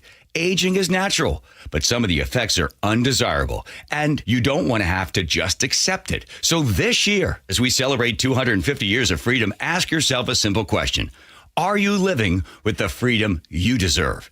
Get real answers about your health and get your free health analysis at Longevity Medical Clinic. Find out more at lmclinic.com. There's a sink at the brink and a drain that's a pain. DayandNight.net. Slow drain? Backed up toilet? Call Day and Night to save $100 off any drain cleaning. Hi, I'm Bruce with Day and Night Plumbing and Heating. From a slow drain to a major backup, no drain is too big or too small. Whether we're your first choice or smart second opinion, I guarantee our experts will solve any drain problem, day or night. Now get $100 off any drain cleaning. DayandNight.net. Bonneville, Seattle, and KIRO Newsradio are looking for organizations that regularly distribute information about employment opportunities to job applicants or have job applicants to refer. If your organization would like to receive notifications of job vacancies, please notify Human Resources at 1820 Eastlake Avenue East, Seattle, Washington 98102, or email us at seattlealljobs@bonneville.com or call 206-726-6902. Bonneville is an equal opportunity employer. It's the best time of the year at Staples, with back-to-school supplies as low as 25 cents, up to 40% off select tech and more at staples.com/back-to-school. Guys, your testosterone level impacts your energy, drive, weight, hair loss, and even ED. Revive Men's Health Seattle will check your T level for free. For your free T level check, exam, and consultation, call 206-529-1111 or visit ReviveMen'sHealth.com. Now is your time to get into a new D.R. Horton home by taking advantage of its National Red Tag Sales Event, going on right now through Sunday, August 2nd. Stop by any of its participating communities and find select Red Tag homes at incredible pricing. So whether you're buying your first home or looking for an upgrade, you don't want to miss the Red Tag Sales Event, going on right now. Discover the D.R. Horton difference at drhorton.com. D.R. Horton, America's builder, an equal housing opportunity builder. All All right, welcome back to the show. It's last call, which means we get to your text messages. Last opportunity for you guys to let us know how you feel about everything we've covered today. Spike, why don't you lead us off? Sure. On Space Needle base jumpers. That's not Space easy. Needle space jumping. Space jumpers. The two idiots from the 253, the two idiots that jumped off the Space Needle have not been identified or caught yet, even with all those cameras. Yeah, you can see their faces, too. Clearly. You know what, though? Obviously, SPD, they got their attention elsewhere. Yeah, I don't think they're looking very hard for the base jumpers. That's fair. Megan in 925 says, however, the Empire State Building does it how the Space Needle should be doing it. What do they do? The Empire State Building has these metal bars that go up and roll back toward the crowd so no one can ever jump off the Empire State Building. Have you ever been up there? I have. I have too. It's pretty neat. It's pretty neat. You can trust me. I forgot about the bars. You can't jump. Yeah. Even with a parachute or any other way. Andrew, in my mind, if a crime doesn't have a victim, it's not a crime. I'm not clear on who is or are the victims in the case of the Space Needle jumpers. That's an interesting take. It's obviously not something you want to encourage because there's a fair likelihood of somebody tragically ending their life as an accident. Everything's got to go right. Yeah. You don't want it to happen, but Andrew, I take your point. Let's see. On the 1 in 8 U.S. adults who are on GLP-1s, Susie in Hilltop says, I lost 100 pounds with the help of Ozempic. Thank goodness. I'm glad. Thank you. And congratulations, Susie. Absolutely. On details of the Bite of Seattle shooting and lack of information, Diane, and we got so many of these. Diana in Seattle says, I went to bed last night not knowing if there was a terrorist attack or a psycho on the loose. Doug from Puyallup, among the victims is a 2-year-old. Until those responsible never for any reason see anything other than iron bars and a stainless steel toilet/sink combo, I will never take Seattle seriously. Adolfo in the 360 says that 15-year-old just threw his life away over some people that will never even visit him in prison. 253 says, first, Spike, I'm so thankful that your child wasn't hurt. I love all of the shows on KIRO, but this is my only show. I wanted to hear information about the shooting last night. You guys normally help bring clarity to confusing situations. Thank you for doing your best with the information available. Thank you, 253. Yeah. That's very kind. We try to. And as do all the shows here. They really do, man. This is a but I will say, 253 is right. We're the best. We are the best. Amy in Redmond says there should be cameras all over Seattle Center if there aren't already. Let's see. Bob in Puyallup. I haven't felt safe going to a public event in about 5 years. Tim in Seaback. 7 years ago, my wife dumped her Fifth Avenue season tickets due to safety. I used to go with her and always carried. Even armed, I'm scared. We never go to Seattle. Let's see here. Adam in Mount Lake Terrace. You can't just click a button and make Seattle safe, even with a lot of money. The underlying problems are kids, mental anxiety, stress, and the economy. Amy in Redmond, there should be cameras all over the Seattle Center if there aren't already. Again, yeah, a lot of people have that same exact mentality, same thoughts. All right, we also posed a question earlier. Should somebody lose their job or will somebody lose their job as a result of this weekend? If you're listening to those audio clips that we played a bunch of times today, tensions are very high behind the scenes, and it seems to me like usually these boil over into either somebody steps down or somebody has to get removed from the job. You know, I don't know what's going to happen, but we'll see what plays out. But you guys had a lot to say about this. Brad, the painter, says Katie and others like her fear pushback from activists most of all. Idealism over realism. Max in the 425, perhaps piling on the elected leaders a bit much. I did not vote for any of these clowns either. I don't think we're piling on. I feel like we're making a assessment on how we thought their reaction to all of this went. And I don't think that they respond. I don't know if you could point to a single thing that they've done in the last 36 hours that you would hold up and go, this is the way to do it. I can't think of a single thing. So, I don't feel like that's piling on. We're definitely not being super generous with them. We're just telling you how things have played out and how we see they didn't deliver to the city what the city is due. Yeah. And it's right to expect. The number one job of any public leader, like a mayor or like a police chief, is public safety. Everything else pales in comparison. That's the building block for everything else that happens in society, is for people to feel like they are safe in these cities. And I don't really feel like that's totally their focus. Yeah. They seem to be focused on other things. Kathy says, it shouldn't matter if the chief was out of town for work or for vacation. He deserves to have his time. He has people who can handle these situations.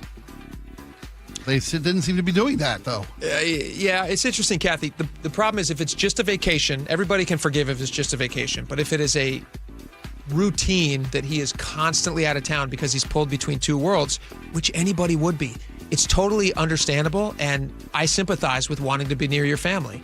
But if you have a high-profile job, to keep the city of Seattle safe, you're also pulled in this direction. All right, thank you guys so much for hanging with us today. John Curley's coming up next. He's going to have a lot more on this and so much more. We're going to be back tomorrow. We got a great show. We're already got it in the pipeline for you. We have a fun, famous guest stopping by at 2 p.m. You're not going to want to miss that. It's very fun and entertaining. We'll see you back here then. Bye-bye.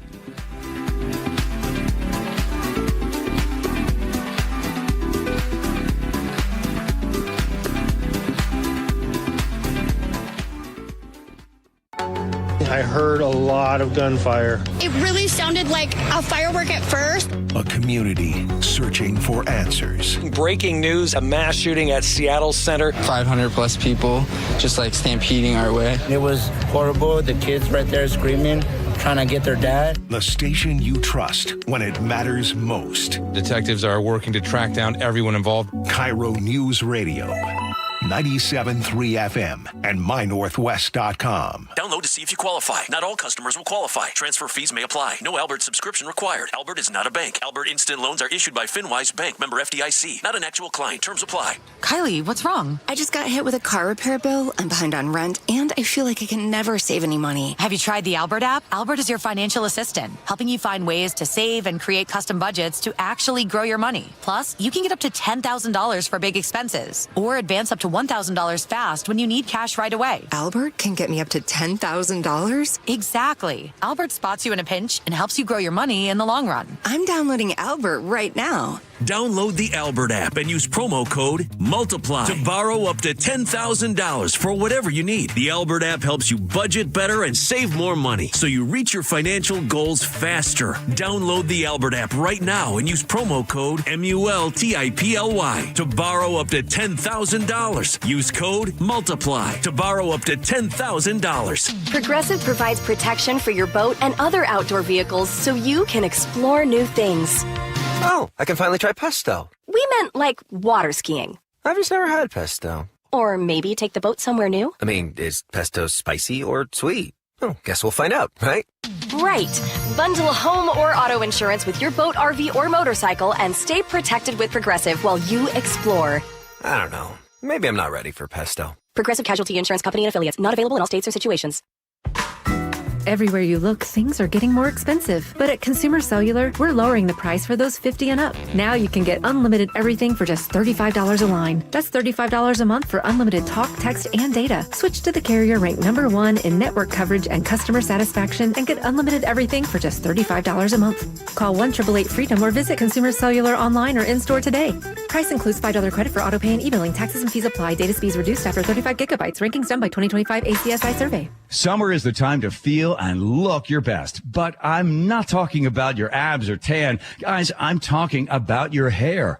Restore that bald spot, reverse your receding hairline, or add volume to thinning during Advanced Hair's once yearly summer savings event. Advanced Hair's simple one-day treatment begins to regrow your very own hair the very next day, and they guarantee your new hair will grow. They are the team that addressed my hair loss, and I recommend them to everyone. Take advantage of your flexible summer calendar and get the most hair for your dollar. Advanced Hair's summer sales event is on for a limited time. So get the details and schedule your free consultation today. 425-449-8185. One-day treatment, life-changing results. With Advanced Hair, your new hair is guaranteed to grow. Check out the incredible before and afters and make the call now while their summer savings event is still on. That's 425-449-8185 or advancedhair.com.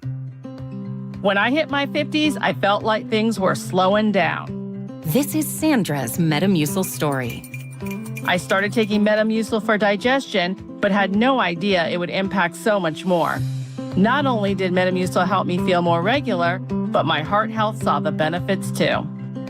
Metamucil, one simple routine, 4 health benefits. Digestive health starts here. Go to Metamucil.com for more details. You're still glowing, flirting, grooving. You've still got it. But your immune system weakens as you age, making it harder to fight illnesses like pneumococcal pneumonia and RSV. Vaccines are a key part of any health routine and can help protect you from getting really sick. Ask your doctor or